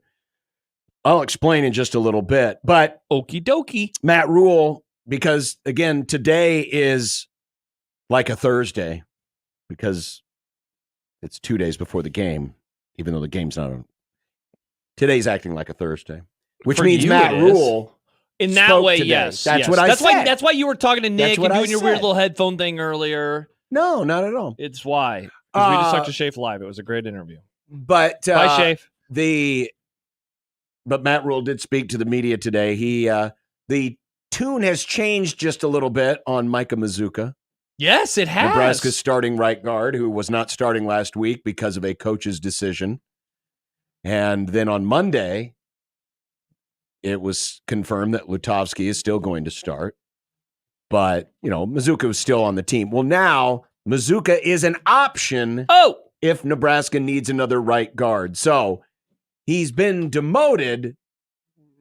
But from then a starting promoted, job. maybe. Well, he's been demoted from a starting job, but he is still eligible to play on Friday. He's no longer in trouble. It's not quite a lateral move, but it's not a huge demotion, right? Right. Just- Well, as I pointed out on Monday, he was still on the depth chart. Yeah. He had just been moved down to number 2. Mhm. That should have been the indication that maybe this was going to be what happened. Also, Rhule talked about the running back workload, and he thinks that the workloads would be different every game, but ideally he would like a running back to be in the low 20s for carries and the next guy around 15. Well, ideally, wait a second. What? Yeah, Ideally, exactly. okay, so that's never happened since he's been coach. No. And the second back is, I should go game by game, but I cannot imagine the second back has ever been anywhere near 15 carries. Yeah. The leading guy carrying the ball has barely been above 15 at times. So that would be quite the change in how they are operating. Quite the change. Problem is there's not really a good example from this year just because the games have all been rather different and in control. But I'll use Colorado as an example because that was probably the most competitive game. Yeah. Dowdell had 17 carries and Johnson had 9. Yeah, see, so again, the leading ball carrier. So, that's add 5 more to each guy's tally, and you're right at where Rhule was talking about. Sure. But that's 10 extra plays. That's 10 extra plays here. And I'll just run through this real fast for you. Last year in the opener, leading ball, and we're talking about backs, right? We're not talking about quarterbacks because Jeff Sims led the way. Yeah. All right. 9 carries, Anthony Grant, Gabe Ervin, he had 7 carries. So those were the top 2 rushers. Against Colorado, Gabe 17, Ramir Johnson 11. But honestly, it's hard. You can't, because the quarterback carried it a lot last year. Fair, because like in the third game, Haarberg had 21 carries and Gabe Ervin had 14. So All right, really what Rhule is talking about is the new parameter of we have a quarterback that's going to not run the ball very All right, often. well, that's fair because then the third game, or fourth game rather, Grant 22, Haarberg 19. God, I always forget that Anthony Grant was on the team last year. Michigan, the leading ball carrier. Well, it ended up being Haarberg because he got sacked a lot. He had 9 carries for -2 yards. Second was Anthony Grant, 6 for 16.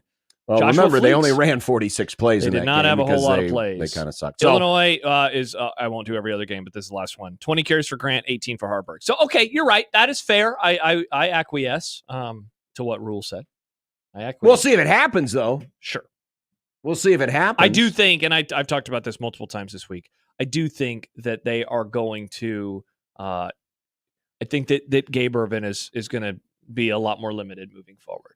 That's what it feels like. That's what it feels like. Yeah, for sure.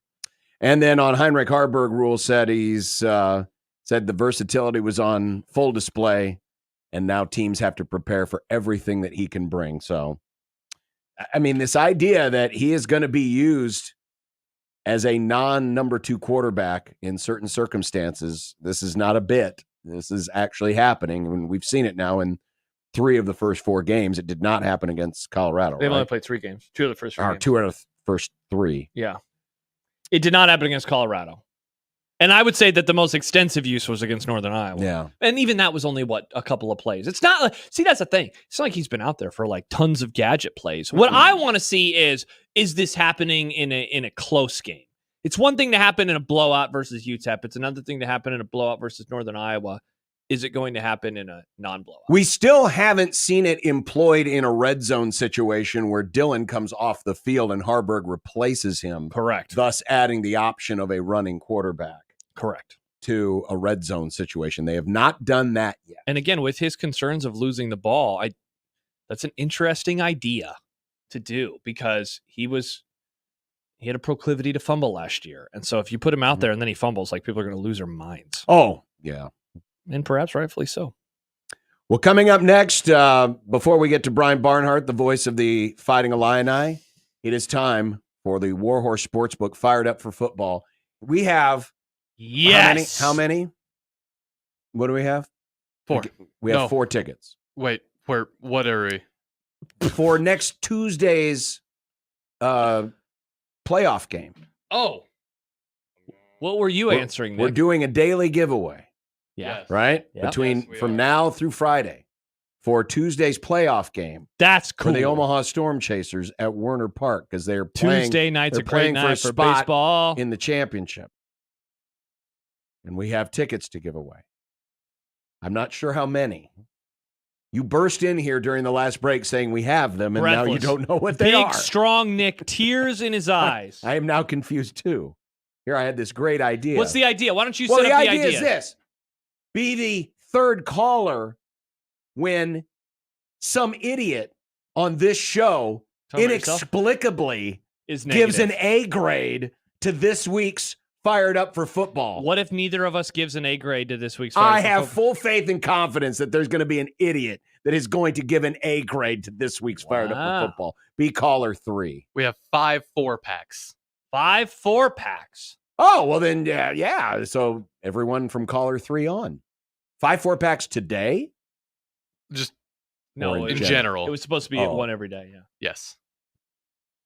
This is complete. Anyway. I know. Why can't we just give them all away at the same time? Listen for an idiot giving an A grade. Perfect. Listen for it. And then you can win. Next. 1620 The Zone.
2024. A year that promises great change and great conflict. The accusations are already streaking across the rhetorical skies. The citizens are restless. It is a time of civil war. In college football, a new 12-team playoff marks a new chapter. An entire league has crumbled, and in its wake comes 4 mega conferences seeking to restore order to their championship games. How will ties be broken? Draw cards, a vote, a coin flip, an arm wrestling match?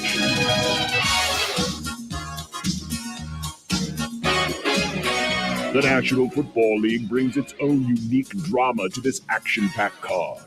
The Chiefs go for an unprecedented three-peat. A new kickoff will restore action to special teams.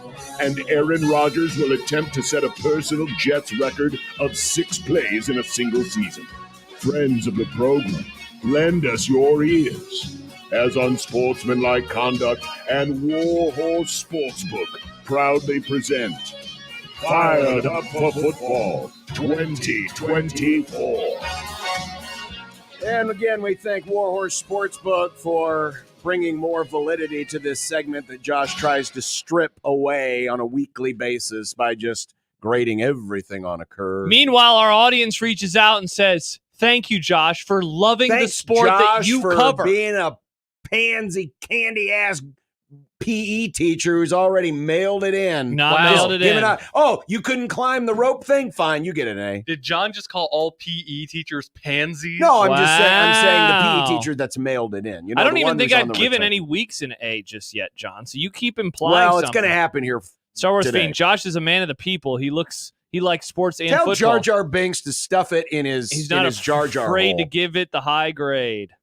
Let's get to the games. Time for the games. Let's go, baby. Before Saturday, Thursday, you got South Alabama at Appalachian State. There's going to be some talking in that one. Friday night on ESPN, Stanford and Syracuse. You'll all be locked in for that one. And Friday night late on the CW. Doesn't the CW do the news on Friday night? I mean, they're going to preempt the news for San Jose State. I don't think the and Washington CW State? has the news. They I don't have like think they Supernatural and teen drama. Yeah, I don't think they do the news. John, you forgot about the game we'll be at. No, I didn't. Oh, there it is. Look Big at that. Overreaction coming up after the game. And don't forget, we'll be doing our Grum, this Grum, 2 to 6 from the Blur Party's tailgate. 16:20 the pregame. No, it's Unsportsmanlike Conduct. On I recorded a 16:20 the zone. promo that said 16:20 the pregame. No. Also, Joel sends in a tremendous photo where it says fair grader John. You're damn right. And he's You're a damn nun right. with a You're ruler damn in his right. hand. Oh, smack you on the knuckles with that thing. You're going to pay attention in class. And if I don't think you did good enough, you're going to get a bad grade. Retweet. The early Saturday schedule. Nice. Look at all those games with numbers. ESPN2. ESPN2. ACC Network got a really good draw. Big Jim Madison Big gets Jim another Madison. mention. Big noon, Marshall at Ohio State. Icky. NC State and Clemson. Icky. Florida, Mississippi State, Kansas, West Virginia. Boy, that game had potential, and now both those teams have gone. Yeah, what the hell, Kansas? What are you doing down there? Wave the wheat. The early window on Saturday, this might be the window to go wash your car. Of No. course, it's going to be raining like crazy. There's never a Saturday window to wash your car. In the 2:30 window on Bless you. Thank you. CBS, it's USC at Michigan. This is the game they really wanted. I'm looking CBS. forward to this game, man. Look at the ACC Network again. Whoa, The Rutgers. if you want to preview the Rutgers at Virginia Tech. Nice. ABC gets. Oh, what's the UCLA line on this game? UCLA and LSU. What's the line on this game? It's probably a lot of points at Warhorse. Probably a lot of points at Warhorse. Oh my God, that's gonna be Right, oh, we're gonna man. have touchdowns. And Big Fox, they get one of the better games of the day. Utah and Oklahoma State, top 15 matchup in the Big 12. Am I a square for liking the pokes in this game? I don't know, Nope, man. The you're Cam not. Rising Oh, you're situation. just a square for being a square. But But the FNC Cup, nobody cares. Fremont and Columbus, Saturday noon, Memorial Stadium. Go Tigers. Nobody cares. Except for a few people. Go Tiger. What do you mean nobody cares? Look at the stats on this great rivalry. What a graphic. That's a graphic. 49 wins for Fremont, 45 wins for Columbus, 2 ties. I mean, that is Couldn't some, get our that is graphics some department on it. intensity. You had to copy and paste That them. is some intensity, What is going on baby. with that Columbus graphic? It looks like it's 30 years old. Well, because it is. Where It's did you get Columbus. that They're stuck in JPEG? the 60s. Why are they using the Reds C? Because everybody loves that C. That's the Bears C, Nick. That's the Bears. That's why C? our And the Fremont Red logo, Sea, very original. The You've never Creighton seen C. that I've never seen anywhere that else. tiger. Anywhere. The brand new tiger. The evening games on Saturday. Thank you. You included the game that I wanted to mention in this window, the one that's on ESPN2. The Libs going down to Florida. Cal at Florida State. I love this. John, I'm serious. I'm not touching that game. No. with a 10-foot I'm going to pole. have this game on one of my quad boxes. Tallahassee. Hell no. I am genuinely intrigued. Can they fall to 0-4? Can Cal win the ACC? The woke agenda going to Florida. Bingo. I'm just- Hopefully not for the first time in the next couple of months. Am I right, Nick? Heyo. Also, I mean, Tennessee at Oklahoma is genuinely interesting. I think Tennessee is a legit championship contender. If I'm right, they go into Norman and they stomp a mud hole inside of the Sooners. Whoa. And let's see, Baylor, Colorado on Fox. Well, hey, don't forget about Northwestern at Washington. did That's you- a conference game now. Did you What the hell? Did you see the ratings for Colorado? Colorado State? No, actually, I didn't. It was only 3 million. I told you. I said it was going to go down. People don't care anymore. They're out on the Buffs. I think Nebraska may have killed Prime. Yeah, they saw them lose to a bunch of corn people. Corn farmers. And they're like, this isn't, Colorado's not cool anymore. It's not Colorado. And in the late window, Kansas State is at BYU. That is also a conference game. The NFL, Ba, for ba, the ba, ba, second ba. time in 3 weekends, Wow. Ba, ba, you've got, if you have an ba. aerial, an antenna. Do you have this? Do you ever do this? No, I do not. Okay. It's like getting Sunday ticket for free. there are going to be 4 different games you could choose from if you can get both the Lincoln and the Omaha Fox and CBS affiliates. That is wild. Of course, Patriots Giants on Prime Video Thursday night. Dun, dun, dun, dun, But in the dun. Sunday noon window on Fox here in Omaha, Too bad it's both- Packers Titans. Too bad both games suck. Because Michelle called and said, I want to keep tabs on my husband. Oh, that's right. Kevin's on the call for that game. You think she called? There's so many people at Fox 42. They're all answering the phones. Oh, yeah. What? All the Hello. time. All Sorry, the it's time. ringing again. Yeah. I can't wait to see which fun picture of Will Levis we get this week. Meanwhile, Oh. Lincoln Fox will get Broncos and Bucks. I'm going to text Kevin and say, talk about Will Levis becoming a meme. That Mm. should be built into the broad. And then he can ask Moose Johnston, do you know what a meme is? And then you can talk about Mayo just for John. There you go. And then CBS has Texans Vikings That here in game. Omaha. Both of these But for games some rock. reason, Lincoln is Steelers pilled, as you like to call them, Yes. because Channel 10 in Lincoln will have the Chargers Steelers game on. So again, if you can get Those games are all sweet. 4 of those channels, Yeah. you are essentially like a direct TV or a YouTube TV Sunday ticket subscriber. By the way, we have a quick correction. yeah, Brian points out the Patriots play the Jets, not the Giants on Thursday Night Football. That's what I said, Patriots and Giants, right? No, they Oh. play the Jets. The Jets. The The other team that's not in New They're York. in New York. Who cares? They're both 1-1, They're in John. New Jersey. Ravens Cowboys on Fox in the Gross. late window. Don't watch it. It's going to be Chiefs bad. Falcons on NBC Sunday night, Also and could be then bad. it's the not doubleheader You know what's awesome on Monday about night. Jags Bills on ESPN at 6:30, and then starting 50 minutes later on ABC, Commanders and Bengals. And you know what? Our director of audio scheduled a damn meeting on a day of a not doubleheader. What the hell, Josh? By the way, you can listen to one of those games here and the other one on 1180 The Zone. Very cool. The early window out of market specials now because of They're all the those Giants. options. There's only 3. Hey, Eagles Saints. I'm looking forward to that one. And in the late window, there's actually 4 other games going on, including the sadness and bad decisions game of the week, 49ers and Rams. Sweet. So on one TV, I'll have the Cowboys. On the other, I'll have a quad box of all the other games. Go Dolphins. Fins up. And now it is time for the infamous moment where Josh grades everything on a curve. Oh, no, he didn't. Oh, look who's the football hater now. Wait, it's Josh. Wait, how can As you give I it have an given A this weekend when an you get a A. B- and a B? because high school football, the FNC Cup gets an A++, thus raising the grade up to an A. Who's fired up for football now, Josh? Woo! I was going to say, boy! FNC Cup, who's baby. grading it's an on a A curve weekend now? Who's grading Who's on the a curve hater? now? Who's the hater? Send all your hate mail to Josh at 1620thezone.com. You anti-American. You might as well Nobody buys this. You might as well be Kathy Bates and the Water Boy. I hate the foosball. That's what you are, Josh. Good reference. What is it? Caller 3. Also, a comment from Hurt and Husker fan. It's almost 3:52. That's pretty sweet. It is almost 3:52. It is almost 3:52. It's also almost time to talk Illinois football. It is. Yeah, by the way, I went B minus, and overall a B. I was probably a little too harsh on the NFL. Nick, change the NFL to a B and give it overall a B+. You keep changing. See, I always do this. I always change. If I can change. He's changing because he has now been bullied. He's been bullied into loving football. I hate the foosball, Josh Peterson. Shout out to Travis real quick for this fun meme where the guy says, "Thank you for changing my life." And it's me. I'm literally just a football pervert. I am indeed, folks. I am indeed. Oh, Nick is doing something over there. Is everything okay, Nick? I dropped something. All right. Let's talk Illinois. We're going to talk some Illinois football with the voice of the Illini, Brian Barnhart. And by the way, again, thanks to Warhorse Casino. Nice. And Sportsbook for bringing you fired up for football, where one of us was genuinely fired up for this weekend. Pathetic. I apologize on behalf of my partner. Pathetic. Who hates the gridiron. Nice. 1620 the zone.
Look at us giving away everything. Man, we had Nick sweating during that segment, giving away the baseball tickets. And then haven't given those away. And then Kyle. Congrats to Kyle. We'll see him on Friday. Kyle will be at the Blur Party's tailgate right before the Nebraska-Illinois game. We're going to be there doing the Grum. Looking forward to it. Fun times had by all. Someone else who's going to be, well, he won't be at the tailgate. Unless he would like passes, we could probably get him. Brian, visitors are welcome to the Blur Party's tailgate. We're right underneath the overpass across from the stadium. You're more than welcome to come and join us, Brian. Well, I appreciate that. I know Nebraska people are pretty friendly, so that's good. Brian Barnhart, the voice of the Fighting Illini, joining us on the 42 Degrees The Source hotline. I have to start with this because I happened to see it on Twitter just a few minutes ago. You and Coach Bielema are doing your coaches show tonight, correct? That is correct. Do you do that from a putt-putt course? What? Well, it kind of looks like it, doesn't it? Yeah, because there was a picture, and you guys are sitting in front of it. Looks like a putt-putt course. Yeah, they call that Illini Fields. And it's actually, a donor gave a space in the new Smith Center they built a few years ago there for the football offices. And one of the areas they have is a little putt-putt area there on the roof. Oh, cool. Yeah, and so that's not just down the hall a bit from Brett Bielema's office. And they also have a little 2-lane bowling alley down there, too. So not bad. Is there an arcade? Do you have Donkey Kong? I don't know if they've got that, but they don't encourage this, but you could, as a football player, almost live there. You get your meals there, you meet, you do a lot of stuff. Obviously, you got other responsibilities, but yeah, it's quite a place. Brian, I want to go big picture with you first about this team, because throughout much of this week, we have asked ourselves the question of, like, what do we know and what do we still need answered about Nebraska through 3 games. I'm wondering how you would answer that same question about Illinois football in 2024. What do you feel good about knowing, and maybe what do you still need answered as conference play is about to begin? Well, I would say with the good things, Luke Altmaier looks very comfortable. Year number 2 under Barry Lunney, the offensive coordinator. And plus, if you think about it, he really hadn't played that many games at Ole Miss, hadn't started many. And he was really coming on from about the 3rd or 4th game on last year until he got hurt late in the season. So he looks confident. We have 2 deep threat receivers in Pat Bryant, who's already got several touchdowns, and Jakori Franklin, who at one time was with Barry Lunney at UTSA. And actually they came to Champaign a few years ago, I think in Brett Bielema's first year, and he racked up 155 yards receiving. So he's the current active NCAA leader in receptions and touchdowns and yards. So those are 2 really good deep threats, and Franklin is great with the slant patterns. And so, I think that's been very, very good. The running backs are deep. They've got several to choose from. We haven't quite run it as well as I think Illini fans were hoping. Part of that may have to do with we're put together kind of a new offensive line. The 3 guys on the interior are all returnees, but the 2 tackles are transfers on either end. So I think they'd like to see a little more from that. And then I think the defense has been better than people thought it might be. It had to improve from last year. They dropped off quite a bit from the year before when, you all know, Devin Witherspoon, of course, is in the NFL now, and he was a pro then, and Quan Martin, another guy that was drafted, 2 or 3 guys in that secondary 2 years ago, went to the NFL. And so they dropped off last year, but they've added some depth, and Xavier Scott has just been terrific. So I'd say the secondary has been excellent. The passing game has been excellent. I think the running game could be a little better, and they had a lot of penalties in the game with Central Michigan, and they've got to clean those up on the road. Brian Barnhart, the voice of the Illini, joining us here on the 42 Degrees The Source hotline. The Kansas win, obviously, given what they were expected to do and being ranked, draws a lot of the perception. But were you surprised that this group got ranked as early as they did? Yeah, a little bit, I guess. I think they started receiving some votes, and they kind of moved up quickly to that receiving vote list, and they were just out of the poll before the Central Michigan game. But, Kansas is a good team. Now, They did get beat by UNLV, but UNLV's beat 2 Big 12 teams, too. So I think that for Illinois, that was a terrific win because we had not won a ranked non-conference opponent game at home in 13 years. So it had been a long time, and that's a good team. And And so, and they did it in a really spectacular fashion in a hard-fought game that went down to the end. So I wasn't totally surprised. I think Illinois has been very consistent for the most part under Brett Bielema. Very few games that got away from them, and so I think people are, if they're a stock, I think people are buying a little bit right now. Brian, I want to go a little deeper on Altmaier, who you talked about a little bit ago. First time he's had the same coordinator for 2 consecutive years. Like, how much do you attribute that to the success? How much do you attribute it to just him and the work that he put in the offseason? I think it's both. And, last year we had a game, and I forget if we played Nebraska before or after Penn State last year, but in the Penn State game, he had 4 interceptions, and that was his low point of the season. And from that point on, he steadily got better. And by the end of the year, we had a game at Minnesota that we eventually won without him at the end. But he had thrown 2 or 3 touchdowns in that game and had piled up a lot of yards. So you could see it coming at the end of last year. And then he got hurt. And then John Paddock came in and pulled out a miracle there in Minnesota, like 4th and long at our own 6, and wound up scoring in about 3 plays. And we won the game. And then he threw for a Memorial Stadium record in Champaign for yards the next week. And so Altmaier didn't really see the field after that. But you could see it coming last year. He's put in the work this summer. And you're right. I mean, I think the second year under Barry Lunny, he's, they know each other better. They know what to expect. And he's got 2 deep threats now that he can go to, that he can throw the ball up, and in a 50-50 ball, he can get that, or Bryant and Franklin are just really, really hard to cover. Yeah, I was going to ask you, Brian, about Pat Bryant and Jakori Franklin. We talked a little bit about them yesterday. Bryant's got a lot of the reputation right now, but Franklin was a former 1,000-yard receiver at Ole Miss. Why are these guys so tough to contain?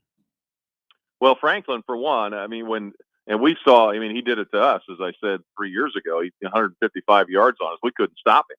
And it was one of the reasons that, Brett Bielema came away so impressed with Barry Lunny as the offensive coordinator at UTSA that he eventually hired him. And so now Franklin is back. I describe it like this. Guys have described it to me like this, like Isaiah Williams we had the last few years. As he got older, Isaiah Williams, of course, eventually wound up in the NFL. But he developed into a really good receiver. He could get open. Jakori Franklin gets really wide open. I mean, he just runs terrific routes. He knows, if there's where you need a first down at the marker on the sideline, he knows exactly where to go. He keeps his feet in bounds. He had the other couple of weeks ago, I think against Kansas, you may have seen it. He had a one-handed spear, basically grabbed a pass with one hand with a guy dragging his arm down on the other side and caught it on the sideline. So he's just a really good college receiver. And Brian just has developed from a guy who didn't play a lot, kind of worked his way up the depth chart and was the number 2 option last year behind Isaiah Williams. And he's put in a ton of work too. And he's a big receiver, and he can, like I said, he can go up and get a 50-50 ball. And Illinois hasn't had, for quite a while now. It's been probably, I don't know, almost a decade. We haven't had 2 receivers that are deep threats like these 2 guys. And so that has helped make the offense better without having the running game quite where they want it yet. And so that's been able to offset that, and you've got a 3-0 start. Brian, other side of the ball, defense, bottom half of the country in terms of yards per carry allowed.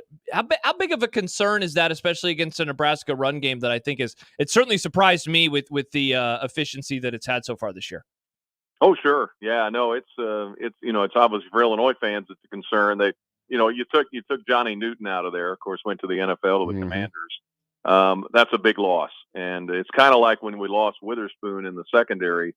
It's hard to replace that. Now, 2 guys are playing well, older guys, T.Raw Edwards, who started his career at Northwestern and then joined us 3 years ago.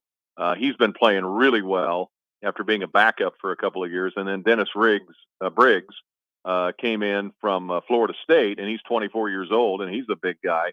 So they're doing pretty well. But obviously, you're going to fall off a little bit just because of who Johnny Newton was. He was spectacular. He could literally take over a game.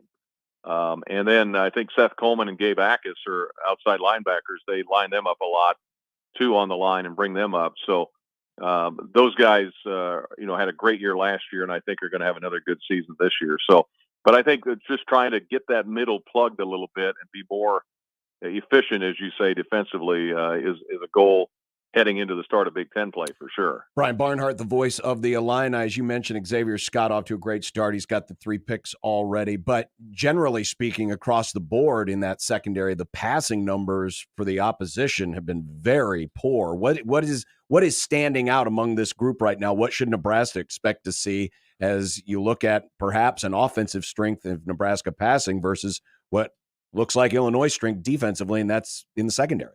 Yeah, defensive coordinator Aaron Henry was talking about that last week, I think, at our press conference, or earlier this week, about how Xavier is so good they can move him around to different spots.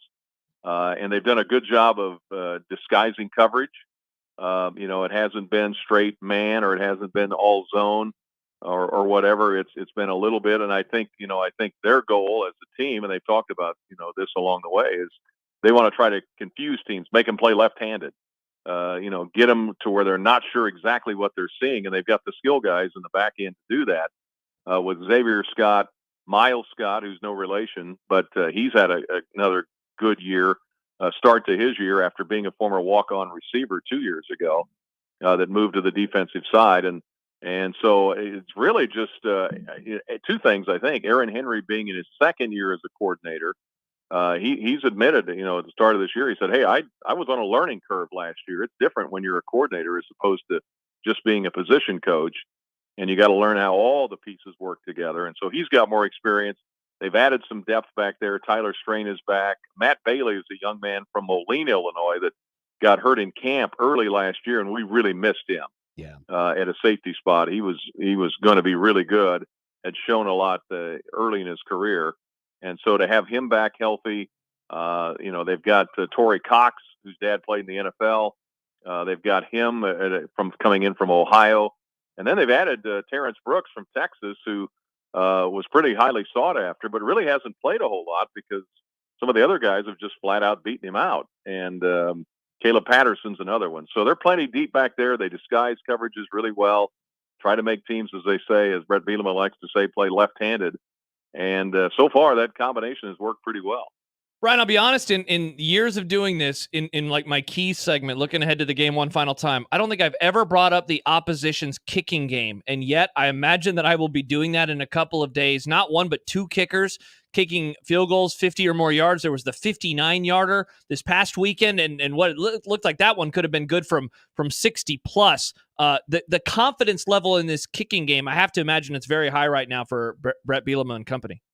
Yeah, it is. You're right. And it was 59. That was Ethan Machowski, who has been kicking off this year. Mm-hmm. He had been at Texas A&M and really just didn't, from what we understand, really just didn't get a chance to do a lot. I think he kicked 1 extra point and kicked off some on occasion, but came here for an opportunity. And boy, in camp, he was booming them from 60 in camp. So they knew they had something. And he and David Olano, who was from Naperville, up north in Illinois near Chicago. Mm-hmm. And he was a highly touted kicker coming out of high school too.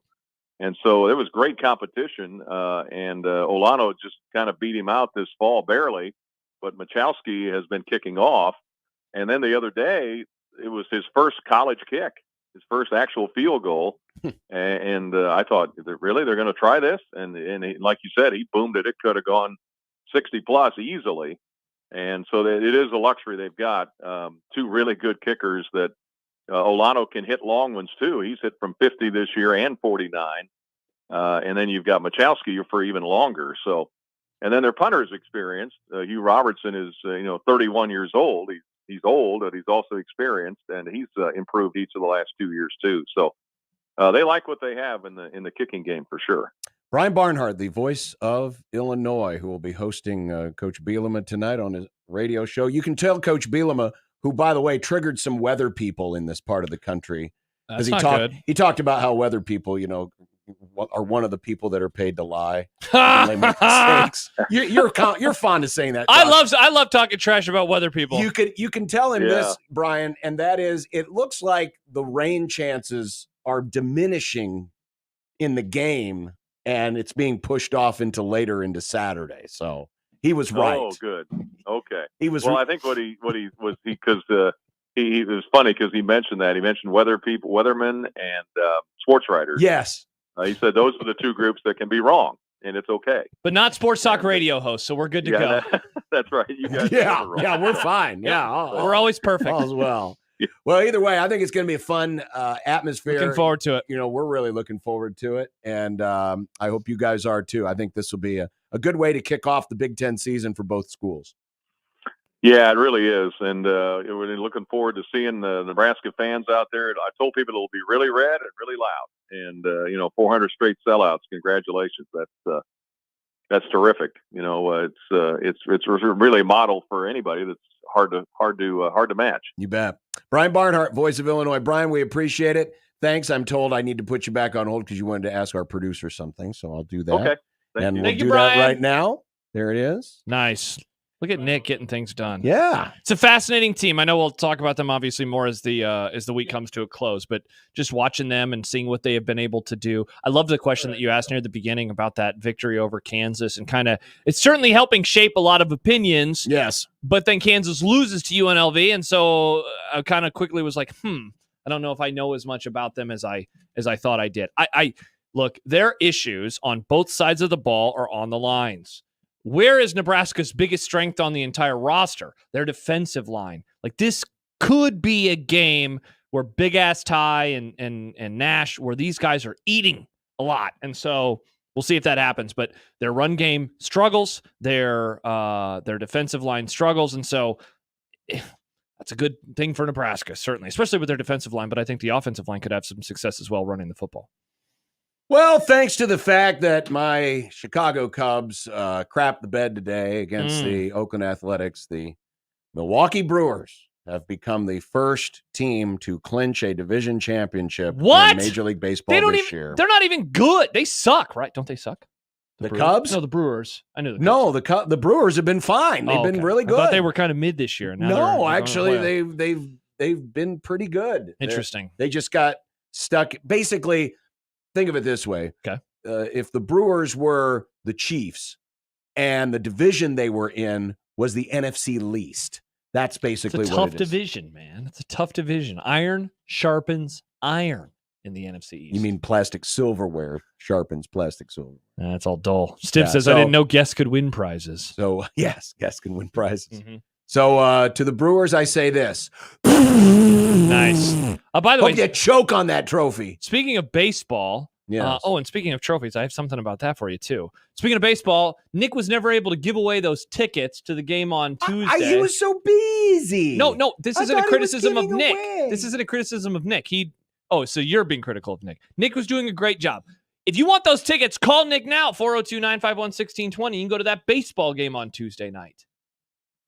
I thought he gave them away. He didn't give them away. Also, Brian emails in, speaking of trophies, if you win the game, which we did in 1984, the FNC Cup that you keep talking about, you got the trophy, which was a gold football, and the coach got to turn it upside down and drop it. It was all dented up trophy, and we went nuts. Do you know about this? A trophy for this stupid football game that nobody wants to watch? What do you mean nobody wants to watch? It's the biggest game of the weekend at Memorial Stadium. I'll be sitting on my couch. It's the game that was so important that they forced Nebraska and Illinois to move to Friday. I'll be sitting on my couch watching football. No, you won't. Real football. No, you. Real football. Oh, real football. Yeah. Real football. I'm like that other radio host who triggered people yesterday. How many stupid radio hosts do we have in Omaha that insult the good name of football? My God, these people. Friday night's a great night. These for are the same college kind of football. Dumbasses, and I do mean dumbasses. Not 8-man football or 6-man football. Sucks. I hate turkey. Turkey's disgusting. These are the types of people that should not be allowed. I mean, back in my day, we had to get FCC licenses. Now we don't have to do that anymore. We need to restore this. Big government Josh over here. This is what we need to do: is restore the FCC. Get the FCC license back and get these people off the air because they are not licensed. You want the FCC to come in here and take me off the air? For your terrible takes. You've just insulted the good name of football. Nah, I love football, John. It's the best. Wow, Star Wars fiend. It's going around the social media accounts. Bishop hates football. Jeez. It's going around, John. Yeah. I'm the one that gave this week an A. Riley says 8-man football is to football as ham is to meats. Ha! 8-man football is the water of football. Oh, man, I cannot wait until Carter Nelson just lays a whooping on all of you. A whooping? This is a proud graduate of 8-man football who's now starring for your Nebraska Cornhuskers. He was a real football player before, and he's a real football player now. Ben says, and he'll really be in the stands on Saturday watching the FNC Cup. Ben says, shouldn't the FNC Cup trophy be a cup? Yeah. I don't know. I got nothing for you. Yeah, it's high school football. I don't watch that sport. I watch actual football.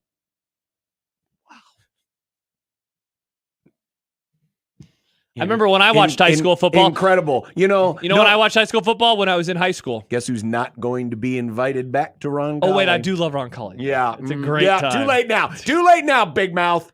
Mr. I hate the foosball. I don't like Class A football. I like Class B football. Because B is for best. Class A is for ass. Still to come. Go Vikings. V up. Mitch Holthus will join us. Oh, perfect. But up next. Yeah, what do we have next? The No Fling League. No fling? Yeah, the NFL. That means do you mean no bling? No fling. That means they're in committed relationships, John. What is going on? What is going on with no flinging? There's no flinging going on. They're running the ball like it's 1983 again. It's disgusting. I hate this. Yeah, back to passing, please. Actually, I like running the ball. I like throwing the ball. You don't like anything about football. Yeah, that's me. I think you're thinking of yourself. 1620 the zone. Nick Grimm for Circus Sports Iowa. We're getting closer to another weekend of football, and it isn't too late for you to use the best sportsbook to let you bet like a pro anywhere in the state of Iowa.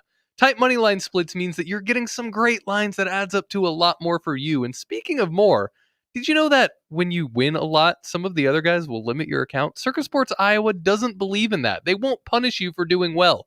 They want you to do well. Let's look at some of those tight money line splits I was talking about earlier for this weekend. The game you're looking forward to the most, Nebraska and Illinois. Nebraska is minus 340 to win right now. And we mentioned this one and fired up for football earlier. Kansas plus 110 to beat West Virginia. These are just a small sampling of games waiting for you right now on the Circus Sports Iowa app. And of course, they have the live in-game lines that update every break and all the props your heart could handle. Go ahead and download your new sportsbook today. If you or someone you know may have a problem with gambling, call 1-800-238-7633.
One of my favorite quips from NFL films back in the day was when Jerry Glanville was complaining about a call and went up to the ref and said, "That's NFL. That's not for long when you make those bleeping calls."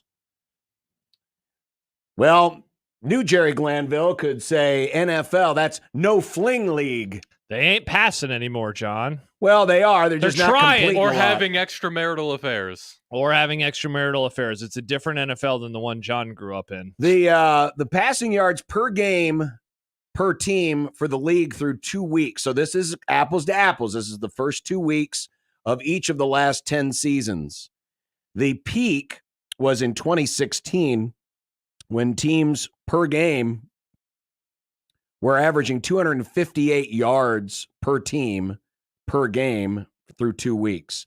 And the number pretty much, stayed in the 240s for a while. But yeah, look at like the early Mahomes years real quick. 2018, 249. 2019, 248. 2020, 248. 2021, 248. And then the drop-off begins in 2021. It drops by 20 yards per game in 2022, down to 227.8. Last year, it was 216.6. This year, 193.2. So think about that. From 2016 to today, it's down 65 yards per team per game.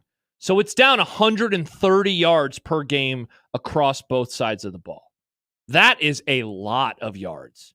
There was a theory today. There's a blog. They still call it a blog? This is called a Substack, is what it's called. Why is it called a Substack? What's the website? Substack. Oh. That's where my running stuff is. I call Substack newsletters. It is you can call it whatever you want. Well, either way, it's a place article called House of Strauss. We quoted this guy, Ethan Strauss. He had the theory about American basketball players that we had during the NBA playoffs. Yeah, Ethan Strauss. And he did an article called "Why Are All the Quarterbacks Bad Now?" And this is where I got the graphic from for those of you watching it on the stream, 1620 The Zone TV on YouTube or zonetv.live. And his incredible theory, and he uses the meme of George Costanza talking about significant shrinkage, which is one of the best episodes of Seinfeld. Yes, it is. It has to do with the fact that the athletes are shrinking the field. Yeah, he writes, some have blamed an overall decline in offensive line play. Some have posited that a trend towards resting offensive players in the preseason has led to ineffectiveness. I'm not dismissive of these theories, but I've got my own general explanation for why quarterbacks are struggling. Bigger, faster, stronger, ... shrinks. Here's what I mean. There's a finite amount of space on the field of play. Space advantages the offense. In this environment, if offensive and defensive players improve at occupying space at equivalent rates, defense gain an advantage. So the point is this, back in the day when maybe your fastest receivers were running 4.5s and your fastest defense players were running 4.7s. I'm just generalizing here. The offense has an edge, but as things get faster, and even it's not like defensive players are getting faster than offensive players, but as everybody gets faster and more athletic, and the field dimensions do not change, it's an advantage for the defense because, sure, the offensive player could outrun a defensive player. But if everyone's getting quicker, and especially if you're going side to side, you're really talking about, defending to sideline. It's harder to get there because now, you've got the sideline as that extra defender anyway. And if you're quicker in getting over there and utilizing that extra defender, the sideline, it's an advantage for the defense. So what do you think of this theory? It's not the worst thing in the world because, as he points out, when you look at hockey, when they go to the 3-on-3, this was a great point. When they go to 3-on-3 overtime, the goal scoring rate goes up 279%. Why? Because there's more space. The more space there is, the better it is for offenses. The less clutter, the better it is for offenses in all sports, basketball, hockey, soccer, and especially in football. And of course, the dimensions of the field have not changed. Yeah, even as the athletes have gotten bigger and faster and stronger, the field has always been the same size, 53 and a half wide and 100 yards long.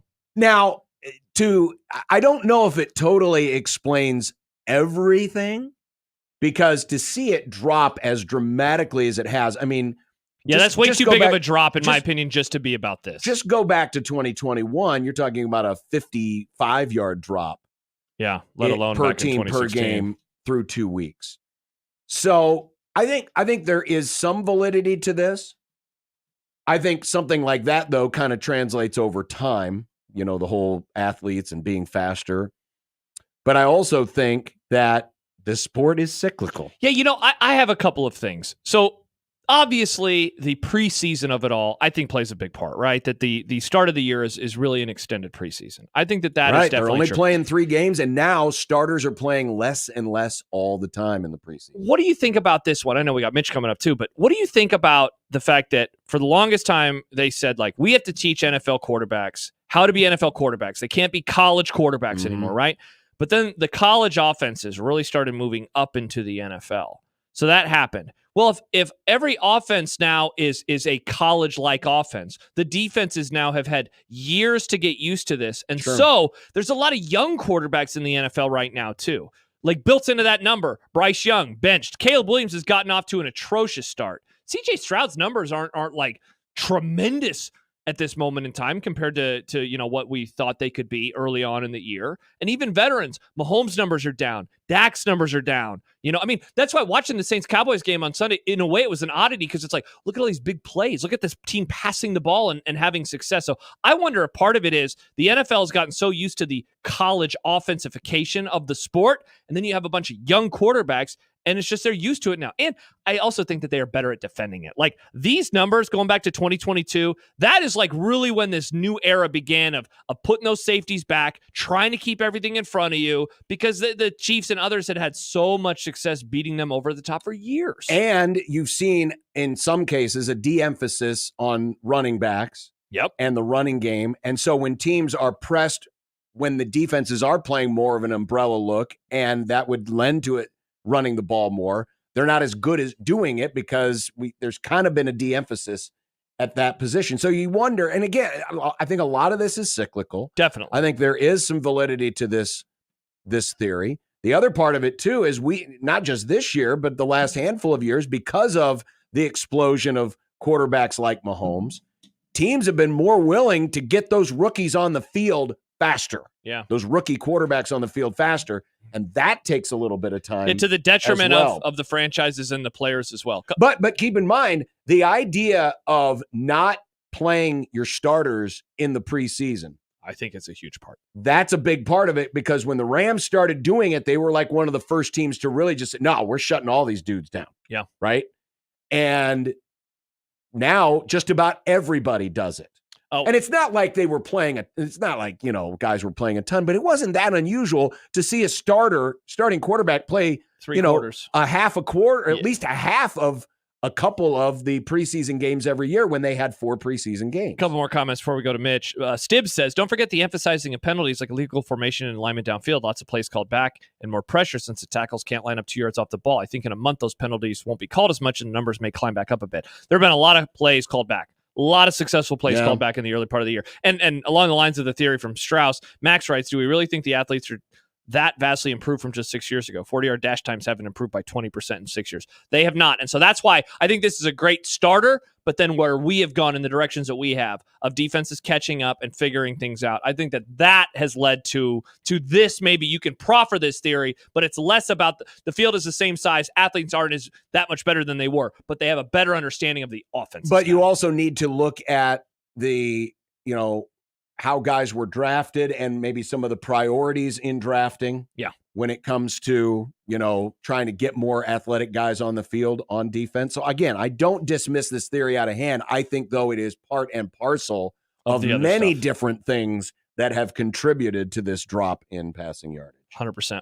Coming up next, the voice of the Chiefs, Mitch Holthus, says the Chiefs get ready for the Falcons on 1620 The Zone.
You ready? The most exciting announcer in professional football. Picked off at the goal line. 20, 15, 10, 5. Jalen Watson. Welcome to the...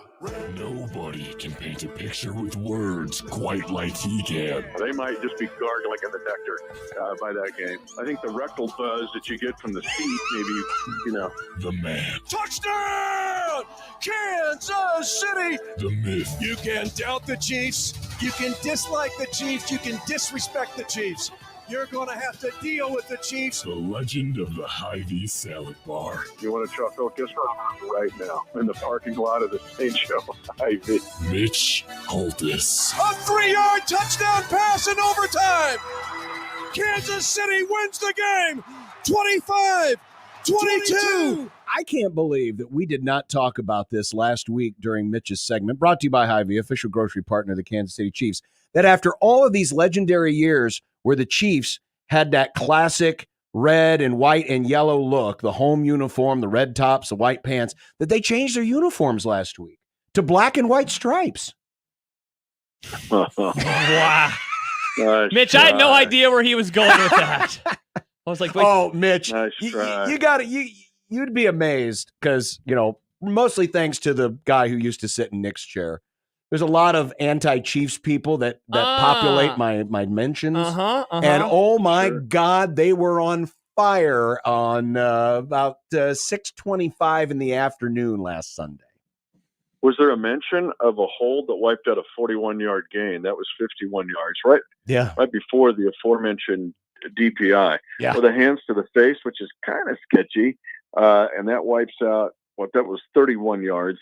So we had 82 yards, I think, in 2 plays wiped out by the same striped shirts. Yeah. Ooh.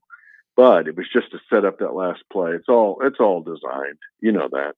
Yeah. It's all set up in April in Gibbon, Nebraska. yeah, it was really nice of the NFL last year to give us that commercial with the writers, and so we know exactly how the season is put together. I wish that they would let me in on it, and you could make a little coin off of that. Yeah, but you hey, could. you do You what you got to could. do, I guess. It was a heck of a game, though. I mean, and I don't know what it is about Seriously. the Bengals, as bad as they looked against the Patriots.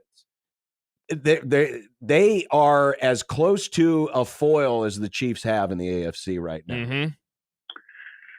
Well, they obviously get fired up for it too. I mean, Lou Anarumo gets a lot of credit, but the Chiefs also had 3 turnovers. Now they ripped the ball from Carson Steele. Okay, a couple of ill-advised interceptions, but it wasn't as if the Chiefs didn't move the ball on them, and especially run the ball on Cincinnati. I would say there's Bengal fans listening, I would say kind of worry about getting your own team fixed instead of worrying about us, and then maybe it happens in December, January, but that's not the same Bengal team of 2021 and 2022. They got to figure some things out on that squad. Yeah, and I think we hit on this last week, Mitch. They've gotten off to slow starts before, so this is nothing new. They were 0-2 2 years ago, and that team made it to the. Whoa! They're 1-11 now in their last 6 years in the first 2 weeks. That's the worst in 55 seasons. Yeah. So How is that possible? So as a way to use that, then to ask, is this the same old Bengals from a couple of years ago and 3 years ago when they did this, or do you see this being harder for them to overcome in 2024 versus 2021 and 2022? I think they have a lot of challenges, and I think to start 0-2 and go, oh yeah, we'll rip off 11 or 12 wins, we're good. It's a risky way to do it. Right now, I said this at the end of the broadcast, they've got a 12% chance of making the playoffs. Now, that's based on data. If you start 0-2 going all the way back to 1990, so you're looking at 35 years of data, 35 seasons, you start 0-2, you got a 12% chance. And look at the schedule they've got. And I don't know. I know getting T. Higgins back will help them, but not having Joe Mixon seems a little bit of an issue there. Mm-hmm. They're working with 3 and 4 tight ends. They've changed their offense some, and no DJ Reader in the middle. I just think, I don't know. We're facing Jesse Bates III this week, who looked really good against Philadelphia. He's not there anymore. So, I mean, Cincy's got their own discussions and challenges as they move forward. Well, speaking of challenges moving forward, the Chiefs are going to have to deal without Isaiah Pacheco for a while. Kareem Hunt has been re-signed this week. He's back in the mix. So what does this do to change the Chiefs' attack? Well, first of all, I was bragging up getting Samaje Perine in the fold. Now it looks like that was kind of a luxury. Hey, he's a third down guy, and now you're like glad he's here. Yeah. Or that Carson Steele's done enough.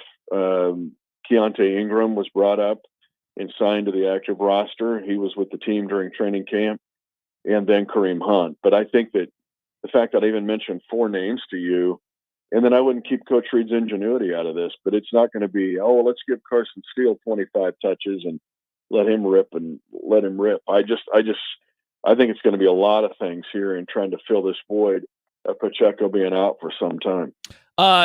Mitch, let's see if I can say it right. Kingsley Suamataia. He got very good. Nice. I watched the video like 3 times today. He got benched on Sunday. You can help John with his Big East pronunciation. Big 12. Wow. Yeah, John just sits in front of the mirror and says names over and over and over. He's really good at it. But what are you expecting from him the rest of the season? It's been an interesting week and players getting benched. What do you think that this means for him moving forward into week 3 and beyond? Yeah, there's enough upside. I'm not sure about week 3. It's too early to tell what coach is going to do there, if he's going to start Wanye and just see what happens. But there's enough upside. I think the kid's strong enough mentally and emotionally to handle it. At least you hope he is. But I think that you don't want to break the kid either. Yeah. Honestly, for you Bengals fans out there listening that are worried about the refs, you ought to be glad you have Sam Hendrickson on your team, because Hendrickson just wrecked everything. Trey Hendrickson, he was awesome in that game. And it was like, I've got a rookie. Hey, watch this. And he was doing, here's an inside move. Here's an outside rip. I'll bull rush you this time. I'll fake like I'm going to bull rush you. I mean, he had Kingsley spinning around. Hendrickson's probably the most underrated edge rusher in the league. Not that Matthew Judon and these guys in Atlanta had, they rotate 4 guys in there, wouldn't be a challenge, but Hendrickson's elite in my opinion. And that was a problem for Kingsley. You mentioned the Falcons. That's the next opponent up for the Chiefs. Sunday Night Football from the, well, I won't say what.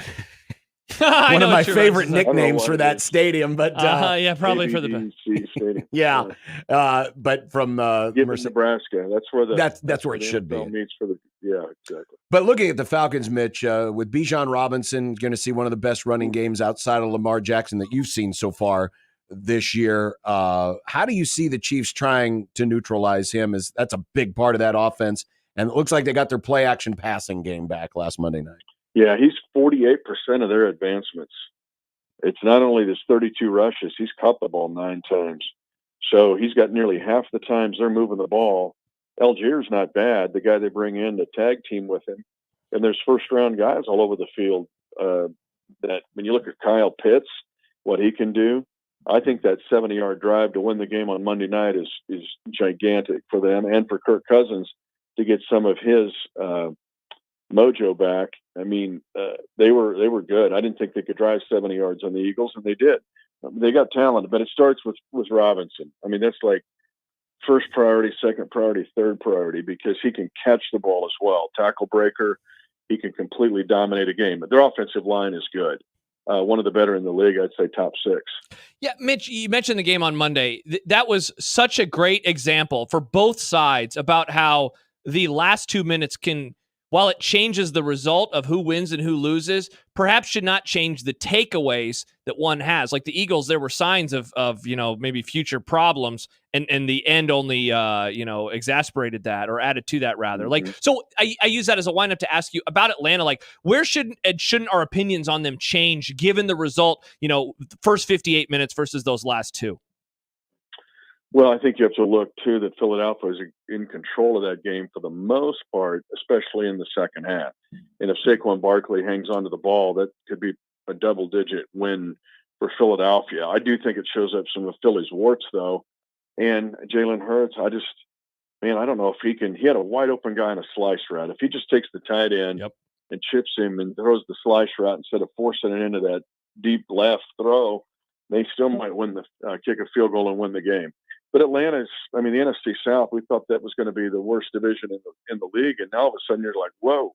But Atlanta's got some dudes now. And they've So you got to take into account good guys in the secondary. I mentioned Bates; he was good in that game. AJ Terrell. So there's some capable players on defense, and then offensively, as I mentioned, Mooney's good. I think he was underrated with the Bears. Ray McLeod, we're seeing him and a bunch of 49er guys in this game. So yeah, the Chiefs will have to play well to win this game. And it will be Sunday Night Football, and you'll be able to hear Mitch's call on News Talk 1290. Every time I think about the Falcons and the Chiefs, I always think of Tony Gonzalez. Do you realize how many good players played for both of these franchises? You wouldn't think there'd be a lot of cross-pollination between the Falcons and the Chiefs.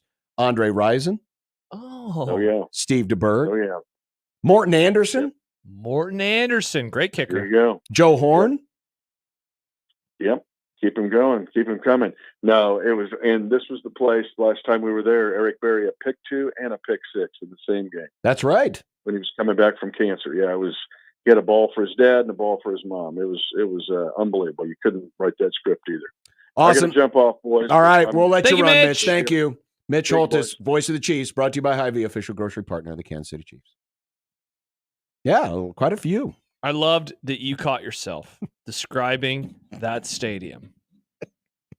It does. Megatrons. Oh, yeah. Megatron Starfish. Mhm. Oh, yeah. Oh, yeah. First time I saw it described like that, I was Perfect. Absolutely 'Cause perfect. that's what it looks like. It is the goofiest looking place. I forgot that this game was in Atlanta, though that makes sense given that the Chiefs have already played 2 home games. How about this? Because of the 8-9 home road split now for teams. So the AFC this year is the conference that gets 8 home games. Unless you're the Eagles, you also get 8 home games because you went and played in Brazil. Yeah. Chiefs began the season with 2 home games. So next 15, they are on the road 9 times versus just 6 at home. So maybe something that Mitch will bring up later in the season as a reason for losses from Kansas City. Oh no, they have to travel. They have to travel, Nick. Darn. They do indeed have to travel. Shucks. Them's the break. Mm-hmm. All right, coming up next, it's already that time. Oh my gosh, it's a Wednesday. Today has gone by so fast. Yeah.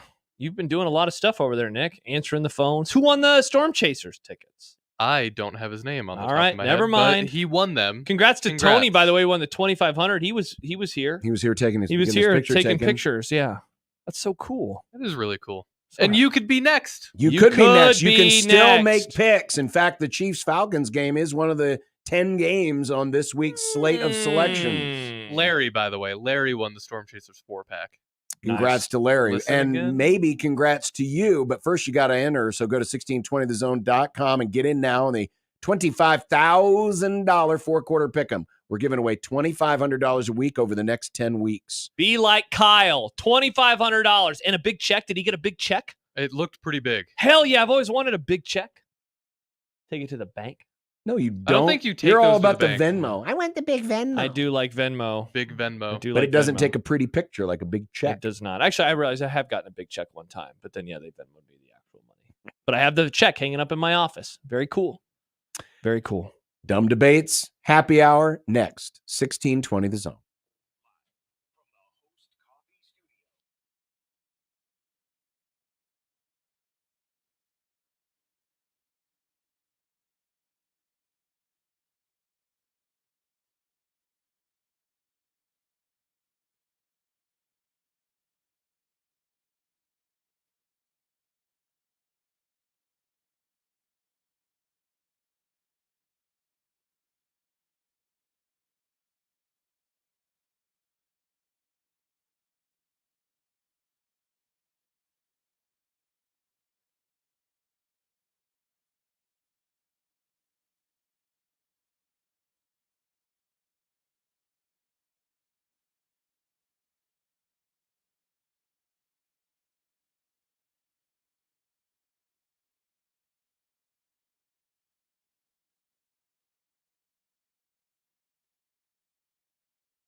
be nice to have a boat. Throw. It would be nice to have a boat. Throw. It would be nice to have a boat. Throw. It would be nice to have a boat. Throw. It would be nice to have a boat. Throw. It would be nice to have a boat. Throw. It would be nice to have a boat. Throw. It would be nice to have a boat. Throw. From your mom.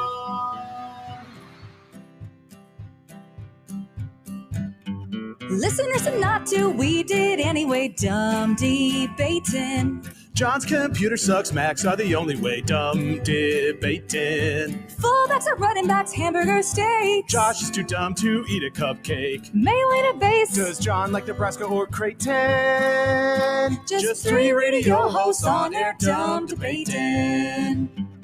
Die for the pylon or give up on the plate, dumb debating. Millennials are great and old should go away, dumb debating. Rarely do we find any common ground. Josh wants his food to be the best around. Even if it gives him fatal flatulation. Just three radio hosts on air, dumb debating. When a tree falls down and nobody's around, you can bet your ass it won't make a sound. Water ain't wet, you know nothing about hydration. Just three radio hosts on air, dumb debating. Just three radio hosts on air, dumb debating. It is time for Dumb Debates, our weekly jaunt into our inbox to see what kinds of quandaries you have for all of us. And you can send us your dumb debates anytime into the JTech Construction Zone Twitter feed at USC 1620. Use the hashtag dumb debates or email the Grum, John at 1620thezone.com, Josh at 1620thezone.com, Nick at 1620thezone.com, into the Equitable Bank inbox at Equitable. They take banking personally. Answer the phone with the first ring. I got one that you guys can answer, and so I'll just nod along. Pedro texts in, hi guys, dumb debates question. Pedro. You guys have to share the fastest production car in 2024. Which one of you guys will drive the fastest, and how fastest will you go? Oh, never mind. I can answer this too. For some reason, I was trying to figure out what is the fastest car. So first of all, what is the fastest car? Probably the Corvette C10, right? Production car. They've just That come is a out with a production car. 1,000 horsepower Corvette. Yes. Holy God! The what? ZR1. Yes. Yeah, the ZR1. That's right. It is. Yes. It is Okay. tremendous. It is amazing. Obviously, I would drive because I am the best driver amongst all three of us. Oh, this is a cool looking car. Yeah, it is, isn't it? I'll take it. You would poop yourself. No, I will. You always say this. I'd be. Well, So then you would think it's going to evaporate. Who would drive the fastest? First of all, You can drive, John. I do not. You're the dad. I don't want to get the mega speeding ticket. So can we be on a closed course where we can actually go fast? Sure. Let's go to the Salt Flats. How about that? Expected to start around $180,000. There's a little road course over here and across the river. In So what is Council 1,000 Bluffs. horsepower? How fast is that? How fast will it? It's like 1,000 horses. Yes, I know that, Nick. Your car, Josh, probably has, I'm guessing, probably like 170 horsepower engine. Holy God. Mm-hmm. The average passenger vehicle has probably got about 250 horses. Yeah, So if you get like a Charger or a Mustang, that might be about 350-ish. Yeah. So It- how it fast might can be- it go then?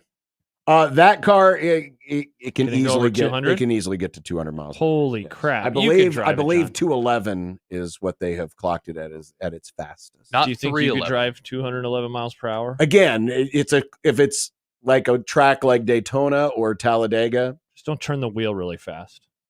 well, don't wanna you flip don't have around. to because the banking is there. You don't. No, I don't want you to drive straight and just go wee, and then suddenly we're flipping and dying.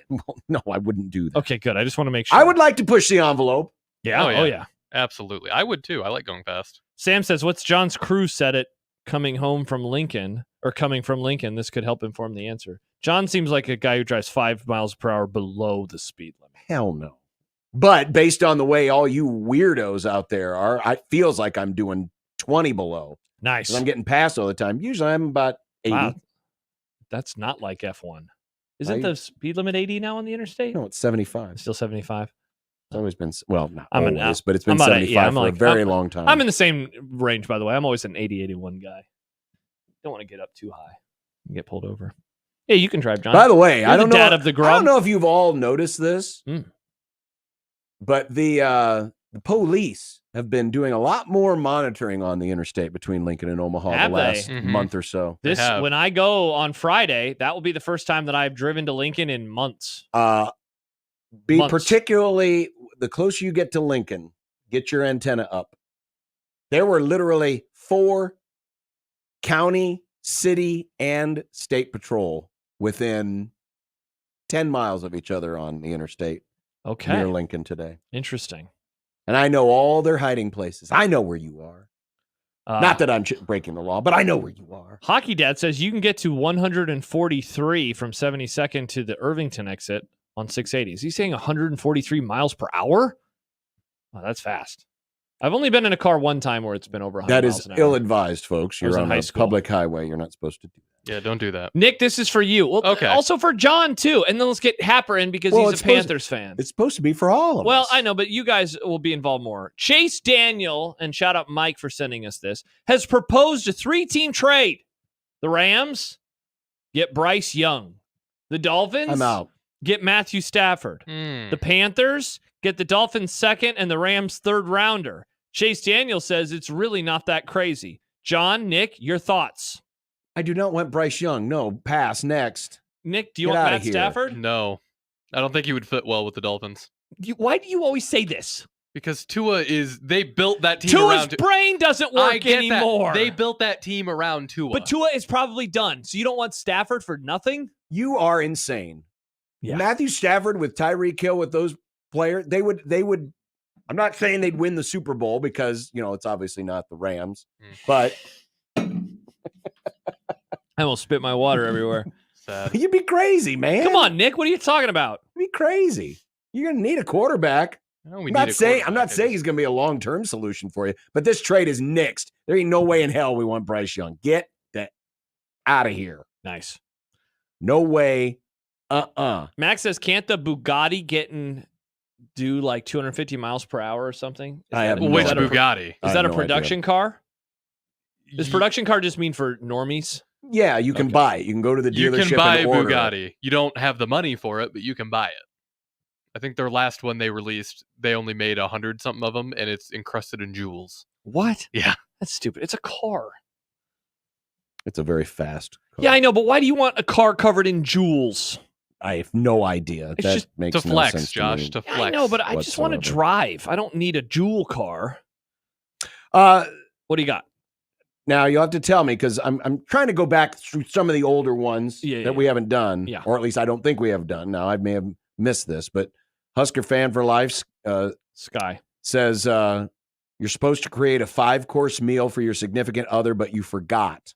So on the drive home, you only have enough time to swing to a gas station and purchase pre-made gas station food. Oh no! Which station and what are you getting for each course? So I'm thinking either Quick Trip or Come and Go because I think they have more variety. Some of the Casey's now have a lot of variety. But you can't guarantee that with the Casey's. That's the thing. They're so inconsistent now. But what if on my way home from work, I know the Casey's that has a lot of things? Then sure, I guess.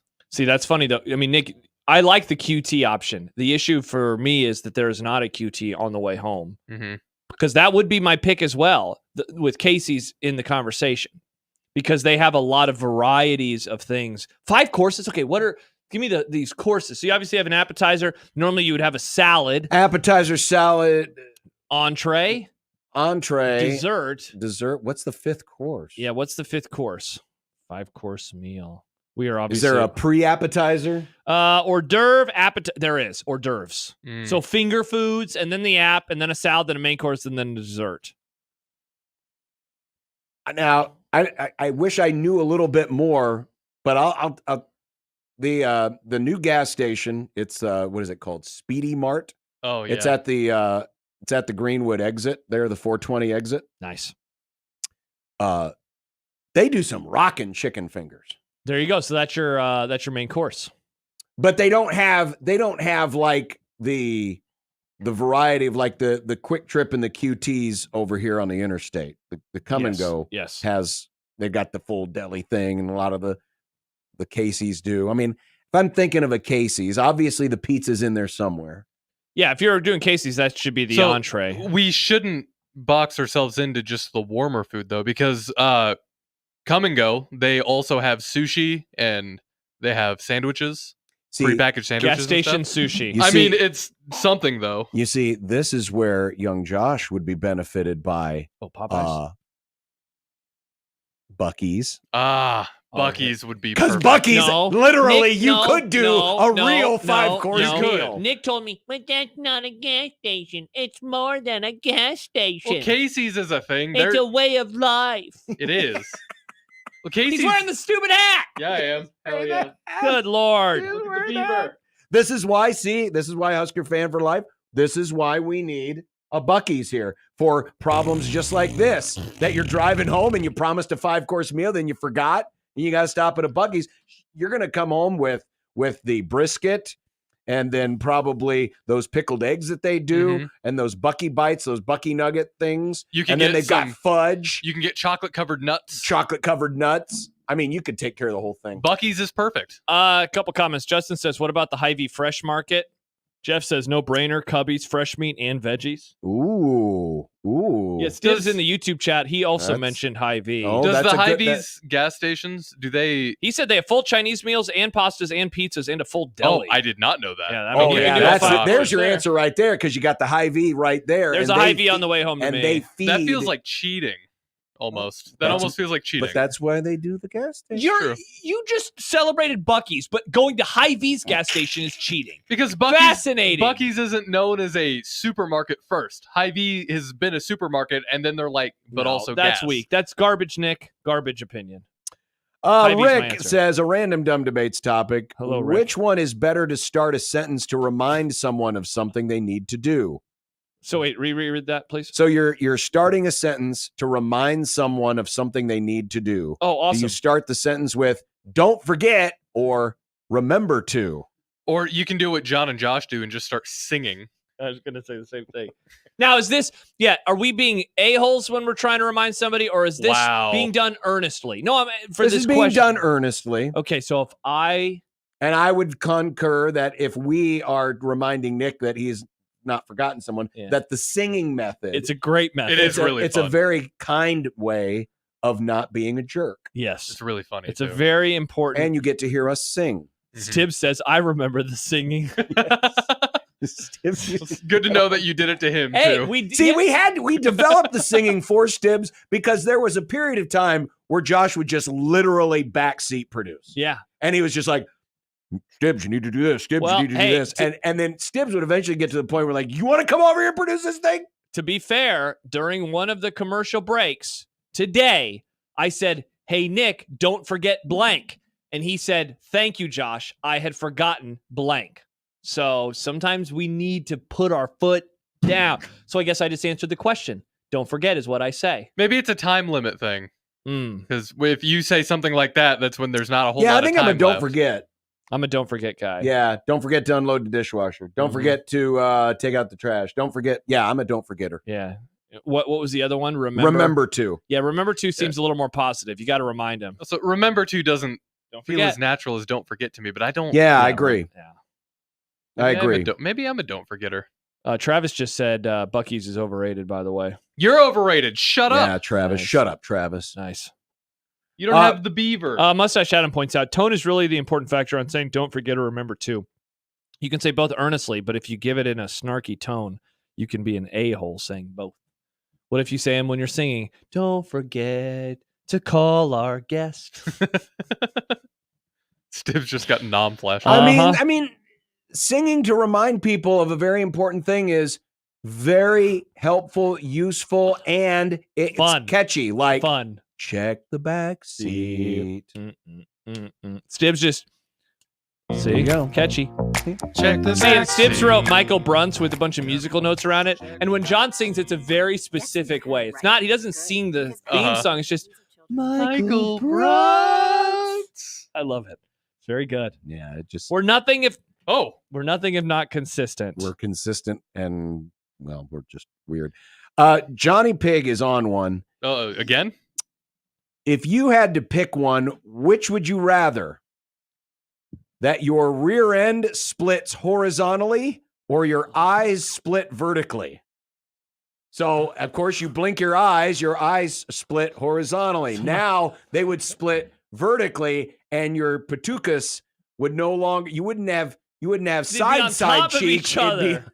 So which would you rather? Well, if my cheeks are that way, then I guess I wouldn't stand to wipe anymore. I could just kind of lean. So that'd be easier. Obviously, both of these would have major impacts on your life. Yes, it would. But I feel like the way you would see the world would be entirely. You'd see the world. How would your taint It would be work? more up and down and less side to side. Well, no, not necessarily. How would your Yeah, it taint is. work? Like in right that now, situation? John, if you your can eyes see- were the same, but the the slits- eyelids just closed side to side instead of up and down. It's your You'd see- eyeballs, not the shape of your eyes. But it would be like this. Yeah, you'd have less room side to side. Give me the weird yeah, butt. but your blink. I'm taking the but weird but butt. you'd have more up and down. Yeah, I don't need that though. I want But widescreen. you don't notice TVs when you blink. are this way. They're not this Yeah, way. but you don't notice when you blink. You're blinking all the time, but you're never like cognizant of your blink. And the blinking would still be the same. So whether or not the eyes close this way or this way, it doesn't. John, we see more this way than we do this way. I think my life would be more affected if my crack was the wrong way.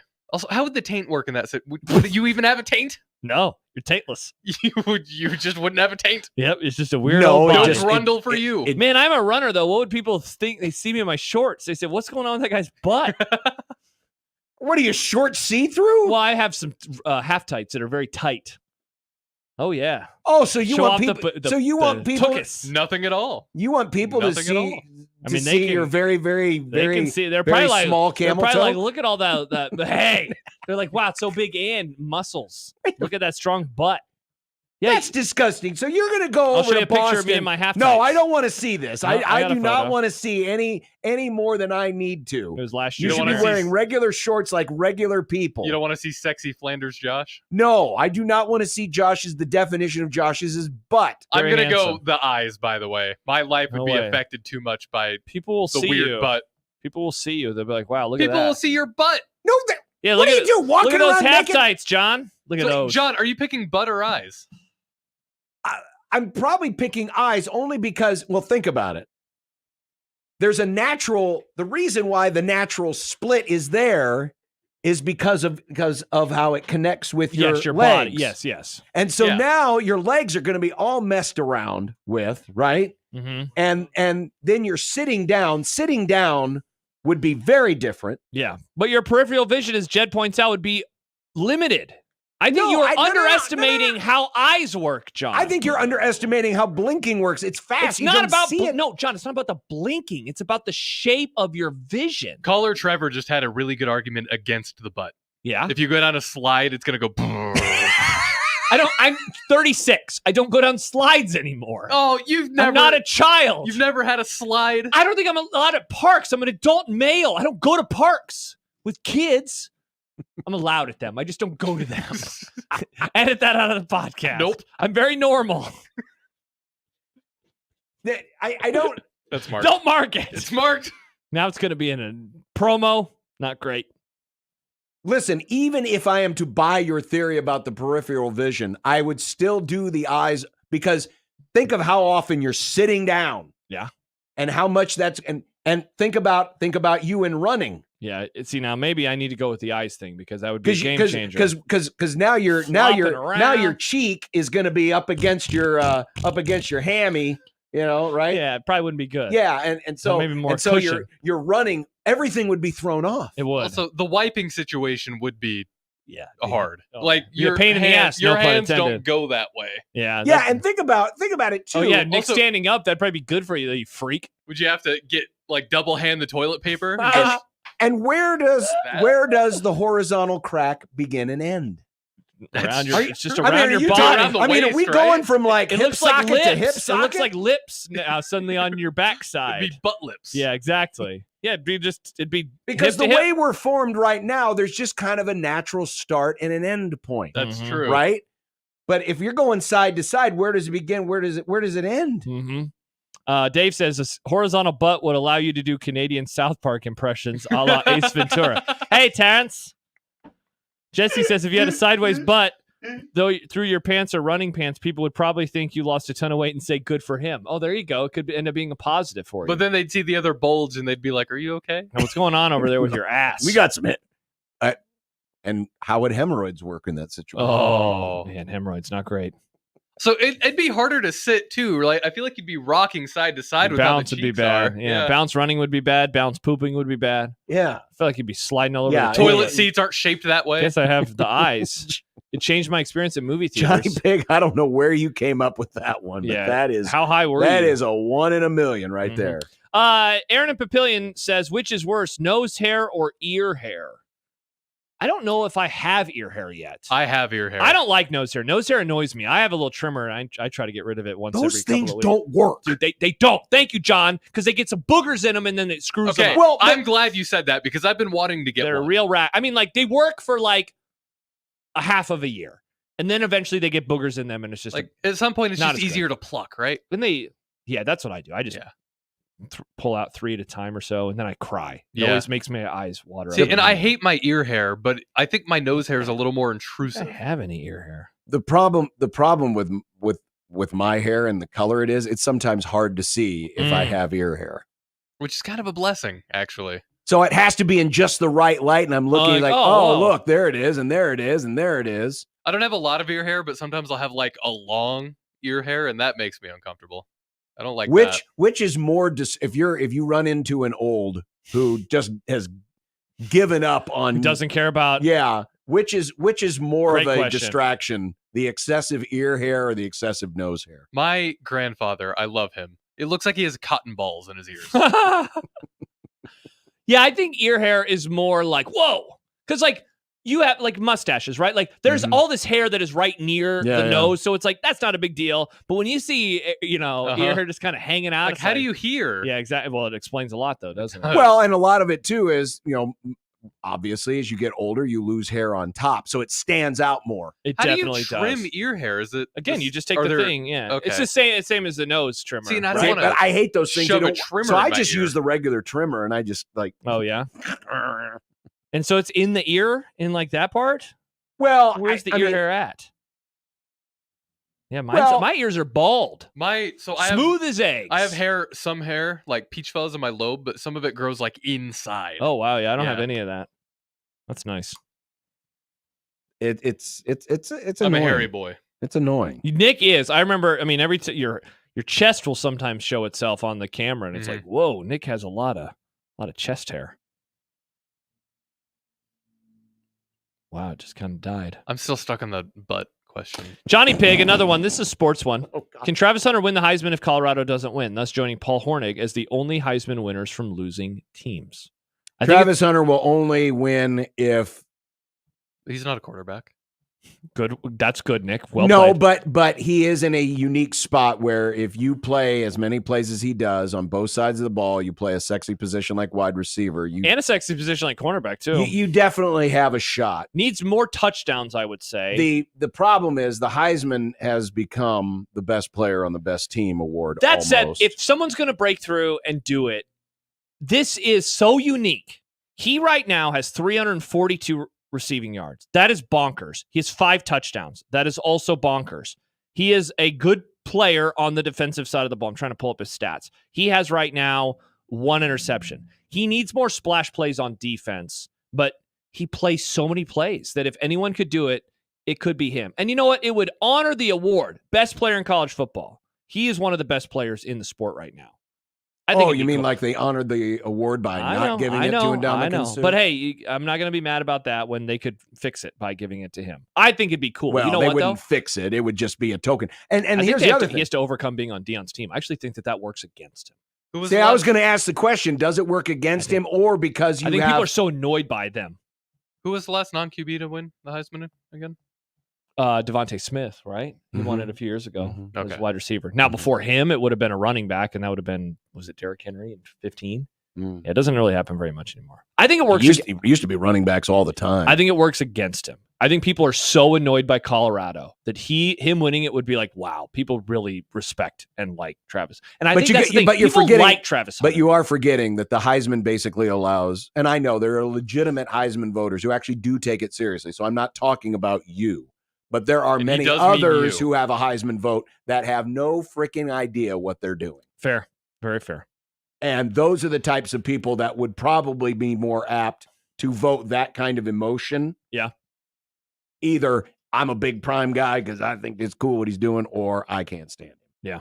Tony says, Josh, you do have ear hair. It is used for hearing. Is that true? Do you hear? With Yeah, there's with always hair? little fine hairs in there, but it's when they get long and Yeah. gangly and out Yeah. of control. It'll happen. It'll happen eventually. It happens to all of us. It does indeed. All right. Well, there you go. That was a dumb debate. Sure was. That was a dumb debate. Can't believe we had to convince you to not have a weird butt. Yeah, it took a while, but I got there. I did get there.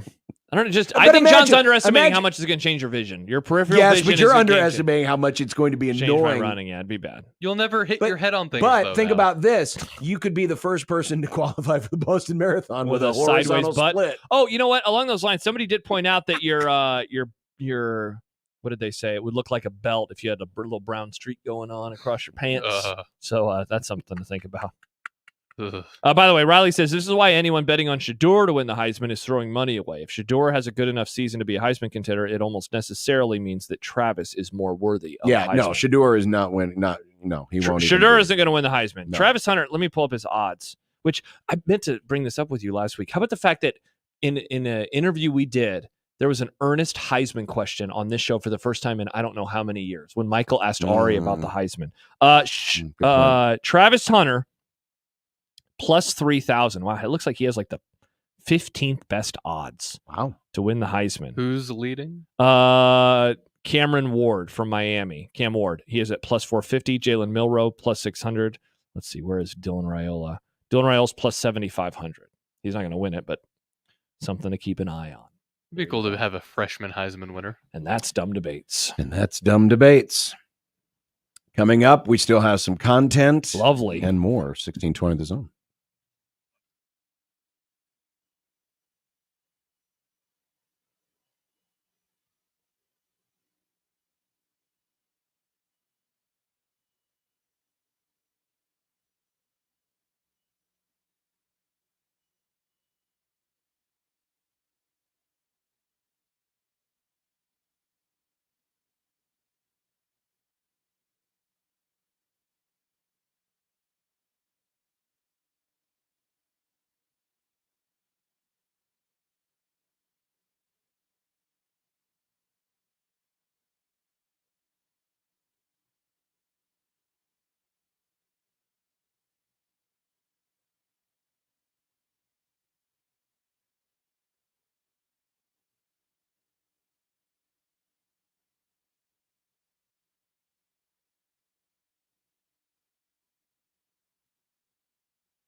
Hey, don't forget, games on Friday, and we will be in Lincoln. We will. Yes, we All of it. will. It will be a busy day. We will have the Grum live from the Blur Party's tailgate across from Memorial Stadium underneath the I-80 overpass, I-180 overpass.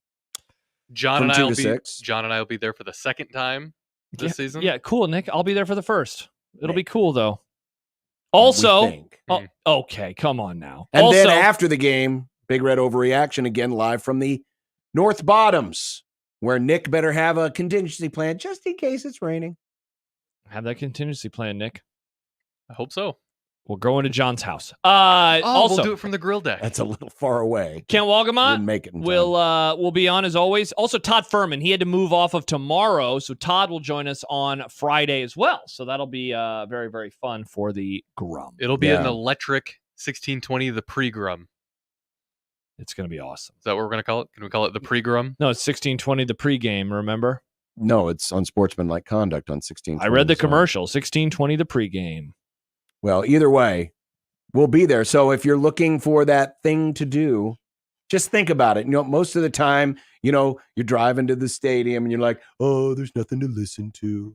I don't want to listen to another seed corn commercial. Listen to, you can listen to us. That should have been in the copy for the show. Are you sick of all those seed corn commercials? We've got you covered. Disrespecting our farmers again. No, it's just the. John started it. Can you believe it? I know. It's just the commercial itself. They need that seed corn, John. Well, we all need the corn. It's the only way Nebraska can make up for their corn. That's not as good as Iowa's. Okay, now let's not disparage the good name of Nebraska corn. Oh, but people can disparage Iowa corn? I don't. I see those shirts at games. I know, and I think they're silly. I think I don't discriminate against my corn. I like all my corns. Corn is good. I do like Happer's grandpa's corn, though. And That's by the good way, corn. it's a grain. By the way, this not is a so vegetable. weird. The Big Ten Network, you know, they do BTN and 60. Oh, the Big Ten Network is here? Yeah, check it out. It's Oh, hey, open there the it door. is. I think they might be out there. Let them know. But an Oregon game is on here, and it's just I know that they're in the league, and it kind of felt this way for Nebraska for a while. But gosh, it's just strange. I saw a commercial this week for their pregame show. It's going to be in Seattle, and it's like, God, that is odd. It's going to be dark when it starts. So strange. Apparently, the NCAA has a new governing model. There was a recent proposal at the by the Southern Conference Commissioner. There's a new draft of an NCAA governance model that will divide Division I into Subdivision A and Subdivision B. Divisions are back? Well, Folks. subdivisions. That's a song. Subdivisions. Yeah, the Subdivision A is for the Power Four, basically the schools that want semi-pro athletics, and Subdivision B is everybody else. So in other words, the people that want to do the revenue sharing and all the other things, they would be one They subdivision. want to participate at that high of a level. The others can still be in Division I, but they'll be under a different set of guidelines, basically the traditional college model. Yeah. Essentially. Or however it is they wish to govern themselves. How do you I guess. think? It's funny. I was on one of our listeners reached out to me and asked me to come on their podcast. And so we recorded it last Was night. it Theo? No, it was not Theo. You would recognize, I think, the caller. But one of the questions that they asked me about was just the future of NIL and where things are going, and said, like, you know, will you like that, or will people like that? And the way that I responded is how I always do. It's like, I can only talk about myself, but this reminds me of that long heard idea about a university paying, or a team rather, paying the university to use the name, image, likeness of the program. This kind of reminds me of that. And I always do wonder how that will land if we are right and eventually that happens. You know, I guess I can't speak for everybody. Do people love college football because they could like go to class with the players? You know, like how important is that for people that love college football? That like, I mean, I remember I had classes with football players. I'm sure you did as well. And I remember it being like, oh, hey, there's some football players in the class. I don't know if that ever added to my enjoyment of it, but I am only me. I'm not everybody else. It's always been about the idea of college sports. And as much as people like to look down their nose at the whole fraud of amateur athletics. There was an appeal with folks who liked the idea that these guys are playing for me. They're playing for the name on their jersey. And in some cases, especially for those who come from, who support state schools, oh, that person has Nebraska. They represent our state. I mean, technically, they only represent the school, but it became to represent the entire state, right? And so they liked that because the professionals, oh no, they're just doing it because they're earning a paycheck. And to folks who grew up with that, those are the folks that are having the hardest time, coming to grips with what it is today. Because now it just feels like it's all a money grab. And that's what it is. I mean, what we have done is we have laid open the dirty secret behind college athletics that has been going on for decades. It's just now out there for everybody to see that it's always been a money grab. And in the cases of the athletes, no, they weren't getting paid, but they were getting paid under the table. And I think it's just like anything else. Over time, people will adjust. Yeah, you get used to it. Over time, people will adjust. And at the end of the day, it's about, does this entertainment entity entertain me? Yeah. And if you say yes to that, then the other stuff you'll compromise. Even if it maybe doesn't meet with your initial approval, you'll compromise. Why?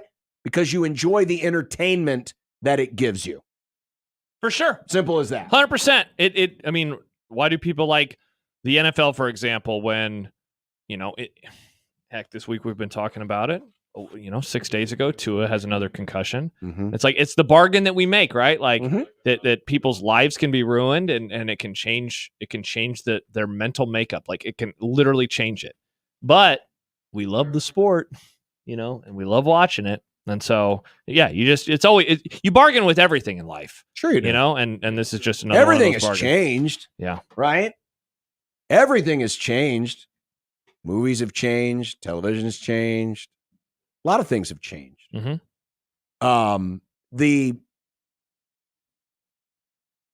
Ultimately, though, where all of this goes, it's all going to be determined by a court or a judge. Because no matter what the NCAA does, there's going to be somebody that probably is, doesn't like some part of it, and it's going to end up in legal action. And that's going to bring about the change. Yeah. Or is going to force entities like the NCAA to make very abrupt, radical changes in a short period of time and then wonder, why is everything out of control? I don't understand. Yeah. So, yeah, it's just the ongoing fight. But guess what? There's a game this Saturday. It's Friday, John. It's a great night for football. Nobody cares about that stupid game on Saturday. But if you do want to enjoy good, honest amateur Hawks. sports where the athletes aren't getting paid, the FNC Cup at Memorial Stadium. Oh, that one. Yeah, that one. The doo-doo cup is what I call it. Wow. I'm going to make a graphic on Canva. Wow. Doo-doo cup. Cup full of doo-doo. There's just 2 teams, 1 cup. You're just jealous because your lame-ass school didn't have a rivalry game. Yeah, we did. You didn't have a rivalry game because you all sucked. They had to cancel the Benson series because, as rumor had it, North burnt their field or something. Oh, resorting to violence. We didn't do that. Maybe Benson burnt North's field. We didn't do that in the FNC Cup. Very respectful rivalry. We didn't do things like that. We had a rivalry game, but then we consolidated with our rival school, so then we had to make a new one, but it never felt genuine. It was the Catholic school that was in the next town over. Also, we hated Central, too. Those were the teams that we did not like. It's Kemper. Down with Central, down with Benson. They all were whooping you at ass. That's not true. Just smacking you. That's not true. I remember Benson was number 1 at one time in basketball. North went on the road and beat him. I was there. It was awesome. I had to borrow someone's Nokia brick phone to call my dad to pick me up.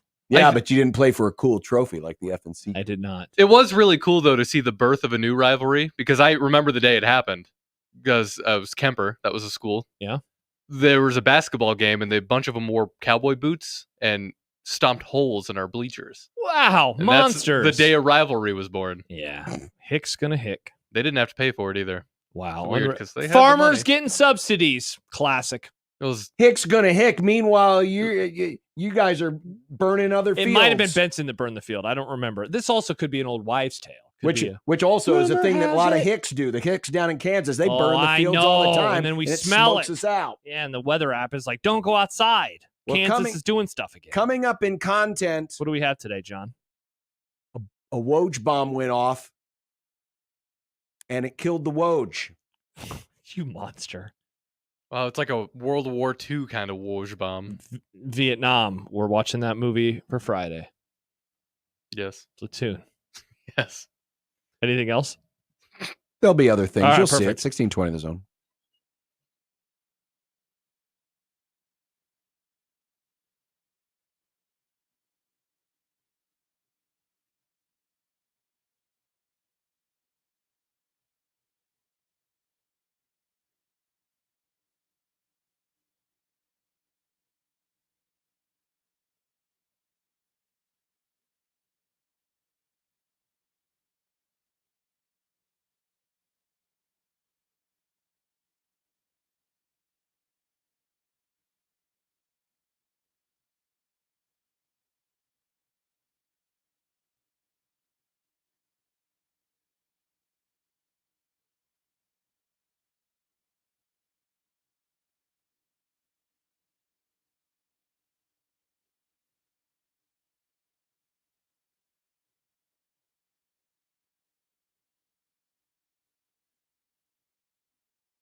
look, I made you some Unsportsmanlike content.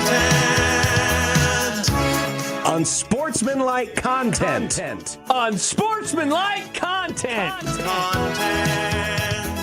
Content that's unsportsmanlike. Oh, man. What do we got, Nick? I'll tell you what we got. We need the Angels to get this run home so that the White Sox lose their 117th game. It looks so good. So good. Nice. Hey, look, a Jersey Mike's. They got a Jersey Mike's in Anaheim. That'll be your next stop. Man, I like the places I've gone so far. Direct flights. If I go to L.A., I won't get a direct flight. But they do a Big They don't Ten have direct team flights to L.A.? from Omaha? I thought they did. I thought, Do we? Wasn't it American? Maybe, I don't know. Maybe Doesn't I'll American all right. have one? All right, cool. Well, if the Big Ten needs me, I can go to Los Angeles because that's now a Big Ten conference for some reason. And they have a Jersey Mike's. Mm-hmm. That's true. In sad news, that's not Jersey Mike's related. The Woj bombs have been silenced. ESPN's Adrian I've never known how to Wojnarowski. Wojnarowski is retiring and will no longer be dropping his earth-shaking news stories about the NBA and telling us 3 weeks after the fact that Fred Hoiberg was going to coach the Huskers. Good Lord. He's joining the St. Bonaventure basketball program as a GM. Thoughts?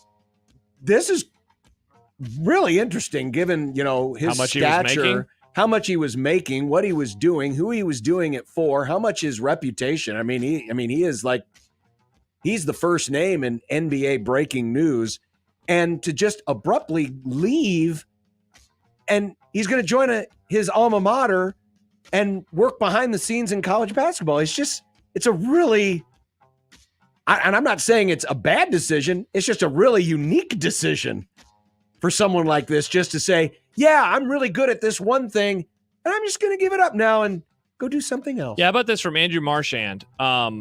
So he's walking away from $20 million because it's $7 million plus a year over the next 3 seasons. That is, I can't believe he's making that much. How about this? That's great. He conveyed to his ESPN bosses that he was completely burned out from the incessant news breaking that required him to be on his phone nearly 24/7. He told his bosses that with the NBA season around the corner, the thought of only having 3 hours of sleep per night to keep up with the latest transactions and information was unappealing.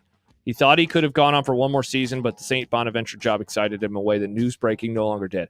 I'm with you. Good for him. I think this is legitimately cool. I mean, newsbreakers it's like a weird job because it's like, congrats, you got this thing that we would all know publicly in like five seconds. Right. It's like, but it's the ego trip. It's the ego trip of I got it first. And I know things that you don't know that I don't report. And so for him to walk away from that, I respect it because that's a lot of money to give up. But that way of life sounds horrible. And it really does. I would have no desire to do it. Now, it's easy for me to say I'm not getting offered $20 million. I think it's legitimately cool. Now, I hope he realizes, he's joining a college basketball program, and that's a long job, too. Yeah, it's not like the hours are going to be because they're constantly looking for players. GM, like, you're not just an assistant coach. You're recruiting, you're analyzing, but yeah, pretty wild.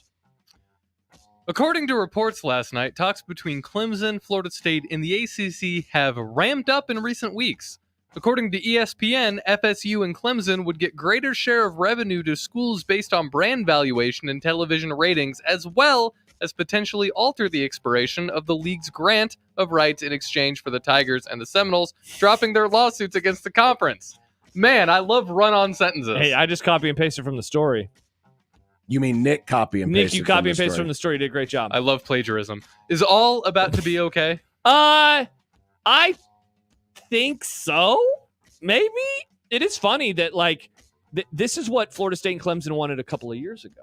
This exact stuff of, like, they want more revenue based off of their brand. They want more revenue based off of their ratings. But the ACC said no multiple years ago. But what they really wanted was to be in the SEC or the Big Ten because just like everybody else, they know those are the only two truly safe leagues to be in. Mm-hmm. That's what they really, really wanted. But don't underestimate, not so much the Clemson side of it, because Florida State's been kind of leading the charge on this for a while. And you might think, oh, that's ridiculous. It's only been 3 games into the season. But this bad start by Florida State has also hurt their reputation. Yeah. And the way they went about it has hurt their reputation. They went about it. And a lot of other and the SEC and the Big Ten are probably looking at like, do we really want to deal with this? I mean, you guys that desperate? The answer, of course, is yes. But there's one thing to be that desperate. It's another thing to openly show how desperate you are. And it makes you a lot less appealing. Definitely. On Tuesday, Jeremy Werner of 24/7 Sports tweeted, "Can hear #Illini pumping significant crowd noise into practice as they prepare for first road game of the season at Nebraska, where they will have their 400th consecutive sellout on Friday night." Do you think they're preparing better than Colorado did? Of course not, because Colorado obviously did it the right way by having, some of their student managers holding up big speakers and wheeling it up behind Shedeur and the rest of the offense. Check out our boom boxes. That's the way to do it. It obviously worked for Colorado. Oh, yeah. So Illinois, sorry, you need to take a page out of Prime's book. Sorry, nobody prepares like Colorado did. I've seen many preparations. I've seen many crowd noise simulators. Colorado did it the best. Those speakers and it's were not huge. about simulating crowd noise, Illinois. It's about simulating an off-key band song. And the bad lines from the band. By the way, when I was there last Saturday, don't defend. The lines looked great. No, Josh, I could tell exactly what they were in the shape of an N. You know why? They're in the shape of you the know state why of he Nebraska. knows these things? Because he was up in a suite where he had a good, nice, high view of the lines. I'll be in the press box with my pervert binoculars, my football pervert You're being binoculars. A pervert? No, a normal person, and I'll look down on the so field. You're a band pervert. And I'm definitely not a band pervert, but I'm a Were you at band straight line camp too? pervert. No, I You remember wasn't. that one time at band camp? No, I Nice. don't, Nick, John. Wow. I was in band, but I never was in marching. Oh, if you weren't in the cool band. Cool or nerdier? Justin works on a football field is once again going to be the starter this week as Russell Wilson is still unable to be a full participant in practice.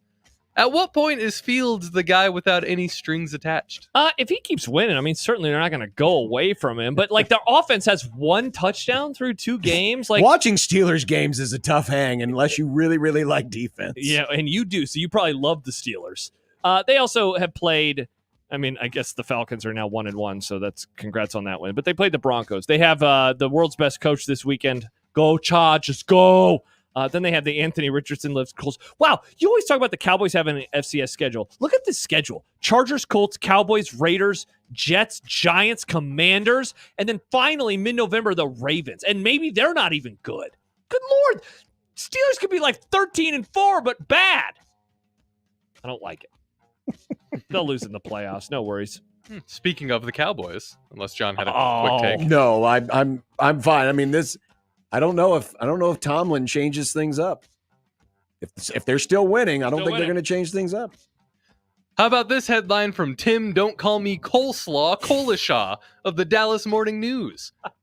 God. If Bill Belichick is NFC Eastbound, why not become the Dallas Cowboys ultimate fixer? Josh, your thoughts? It's Kalashaw. You were close, though. I like Don't Call Me Coleslaw. I'm going to start calling him Tim Coleslaw. I read this column. Bad column, Tim. I didn't like it. I don't want Bill. The guy is so old. Oh, you don't want a winner? Of course not. No, I don't want a former winner. What was his last few seasons when he didn't have the GOAT anymore? He was bad. They were one of the worst teams in the NFL last year. They had the 2nd overall, right, or the 3rd? They had the 3rd overall draft pick, or maybe the 2nd. I can't remember. It was an early pick in the draft. No, he wouldn't. He wouldn't win a Super Bowl in Dallas. That's what I care about. I want one of those young hotshot offensive guys that comes from the Shanahan tree that does motion. Oh, interesting. Give me one of those. What? What's interesting about that? I was until the motion part. I want my coach, Mike McDaniel. I'd be fine with Mike McDaniel. Mike McDaniel, I think, is a good coach. I want someone who is okay. I want Ben Johnson from Detroit. I would take him. I want someone who's going to be futuristic and not play football from the 19th century. That's what I want. What do you think about Coleslaw's column there, John? I mean, it's Jared Jones. He's going to be all over it because he's a stargazer. He is a stargazer, but he's also They asked him on 105.3 The Fan yesterday what he thought of the Monday night game. He had no idea what even happened. He didn't know that the Eagles blew it. The guy doesn't pay attention to the league anymore. He's 100 years old. Get him out of there. Finally, from our former colleague Matt Schick, comes a photo of a sign outside of a Charlotte restaurant that's keeping track of former Carolina Panthers and their records compared to their beleaguered franchise and first-round pick Bryce Young.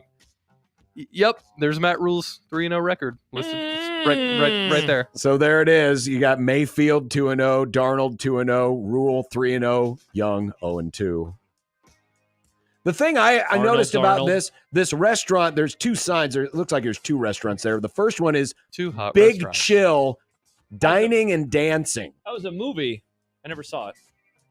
Does Big Chill sound like a good place for a dining and dancing? I don't want to think about being cold. It seems like a jazz, kind of seems like a jazz club kind of thing. Yeah. I think it sounds like a waterbed What about warehouse. Dilworth?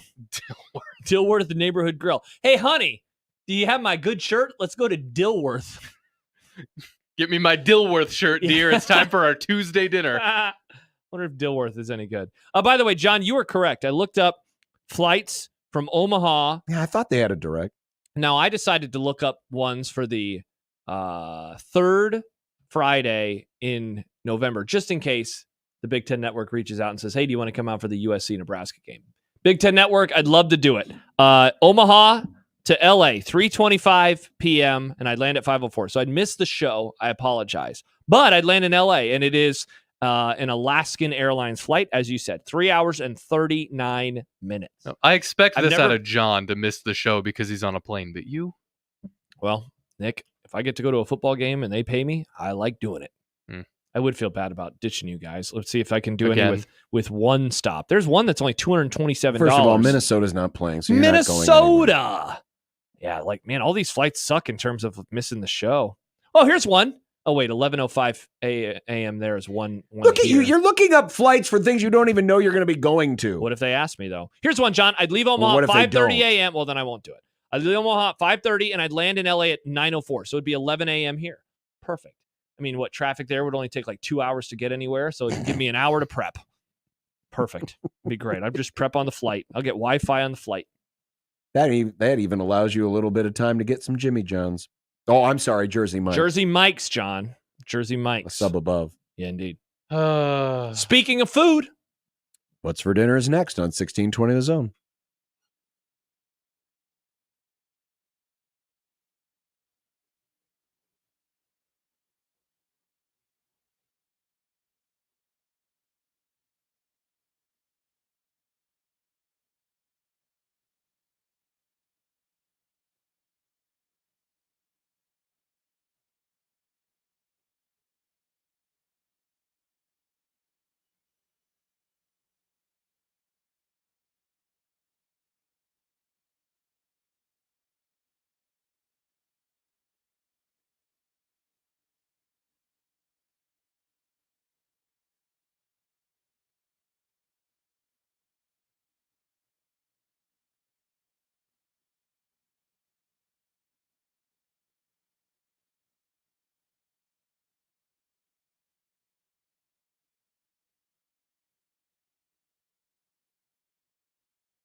When you knock us down, we're going to get up, and on the way up, we're going to bite a kneecap off. Crust is good on your pizza, not your ass. I will eat your ass first. He's tough as a Woolworth steak. And then it's going to take 2 more shots to knock us down. All right. And on the way up, we're going to take your other kneecap. I'm ready to hang them up, gut them, and skin them, and chop them up. You know what? I'm ready. My daughters aren't starving to death. I'll eat my neighbors. And we're going to get up, and then it's going to take 3 shots to get us down. And when we do, we're going to take another hunk out of you. Cliff, what are you going to take away as your best memory from playing basketball at Boston College? Probably just like going out to eat. Well, I don't know. I'm not sure. Yeah, I got a busy. Dinner's a mystery. Dinner's a construct. So I'm recording an interview for the J Spot tonight. So I'm trying to decide if I just want to stop and get something on the way home, which I think I'm going to do. 5-course gas station meal. The issue is that I got to walk banks. And so I'm like, do I get something warm and then like, I don't want to eat and then walk, or do I just like have it and then throw it in the air fryer for a few minutes? So I don't know. I'll figure out something on the way home. I can't believe you guys have no idea what you're going to eat. And you? We're going to go tickle chains. Maybe pick up something. I'm not sure. So you have no idea No either. clue. Monster. I will probably have a wing on the way out the door. Oh, yeah. I'll probably have a wing or two. Because guy who doesn't know how to turn on the TV is doing a show tonight with John Schreiner. His name is Jimmy. Indeed it was. Indeed it was. Sorry, Nick. That was a little loud. That was loud. You want to turn up the video, Nick? Tomorrow will be the last time we're in studio this week. Indeed it was. Indeed it was. We'll say tomorrow after the show. Nice. Was today the last day in the studio this week? Indeed it was. Indeed it was. And then Friday, we're actually going to be together for the first time on a Friday. Well, we'll see. I mean, you're already Maybe. planning your flights. You sure you don't have some? You sure you don't have some weird Mac game you'd rather be spotting at? And it's a football game, and I know how much you hate the sport based on your grade today and fired up for football. Can you believe that John is trying to reach across the aisle to football fans in our reaching audience? across any John, aisle. don't worry. I gave a good, honest, earnest Your grade. little dribbly sport will be back soon enough. Dribbly sport. Yeah, the sport with the dribbling and the shooting. The drooling Clank. doesn't happen Shooting that hoops. early. Nick, where's the drop? Clank. Oh, it's on another cart. Oh, okay. No worries. Another thing. But we'll have more on the game coming up this weekend, the games of the week coming up this weekend. Also, Robin Washit scheduled to join us. We may have at least one other special guest. Just got to get a response. Yeah. What we're waiting for there. Yeah. Waiting for the response. To help us talk about college football. That is so funny. Among other things. Maybe it would be a good day to catch up with one of our NFL people. That'd be nice. Yeah, who do we have last week? At home? Yeah. So we could have a different NFL person this week. That'd be fun, Nick. NFL's dead. Yeah, I don't like the NFL either. Was the weekend bad in the NFL? Indeed it was. Indeed it was. Yep. Nice. Yep. Oh, wow. How about this? Robin Washit. The Big Ten will finally announce its 2024-2025 men's basketball schedule on Lincoln during Big Ten Live on BTN. 3 o'clock Central. We'll react to that.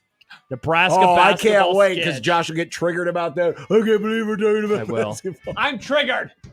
See y'all. Bye. Bye.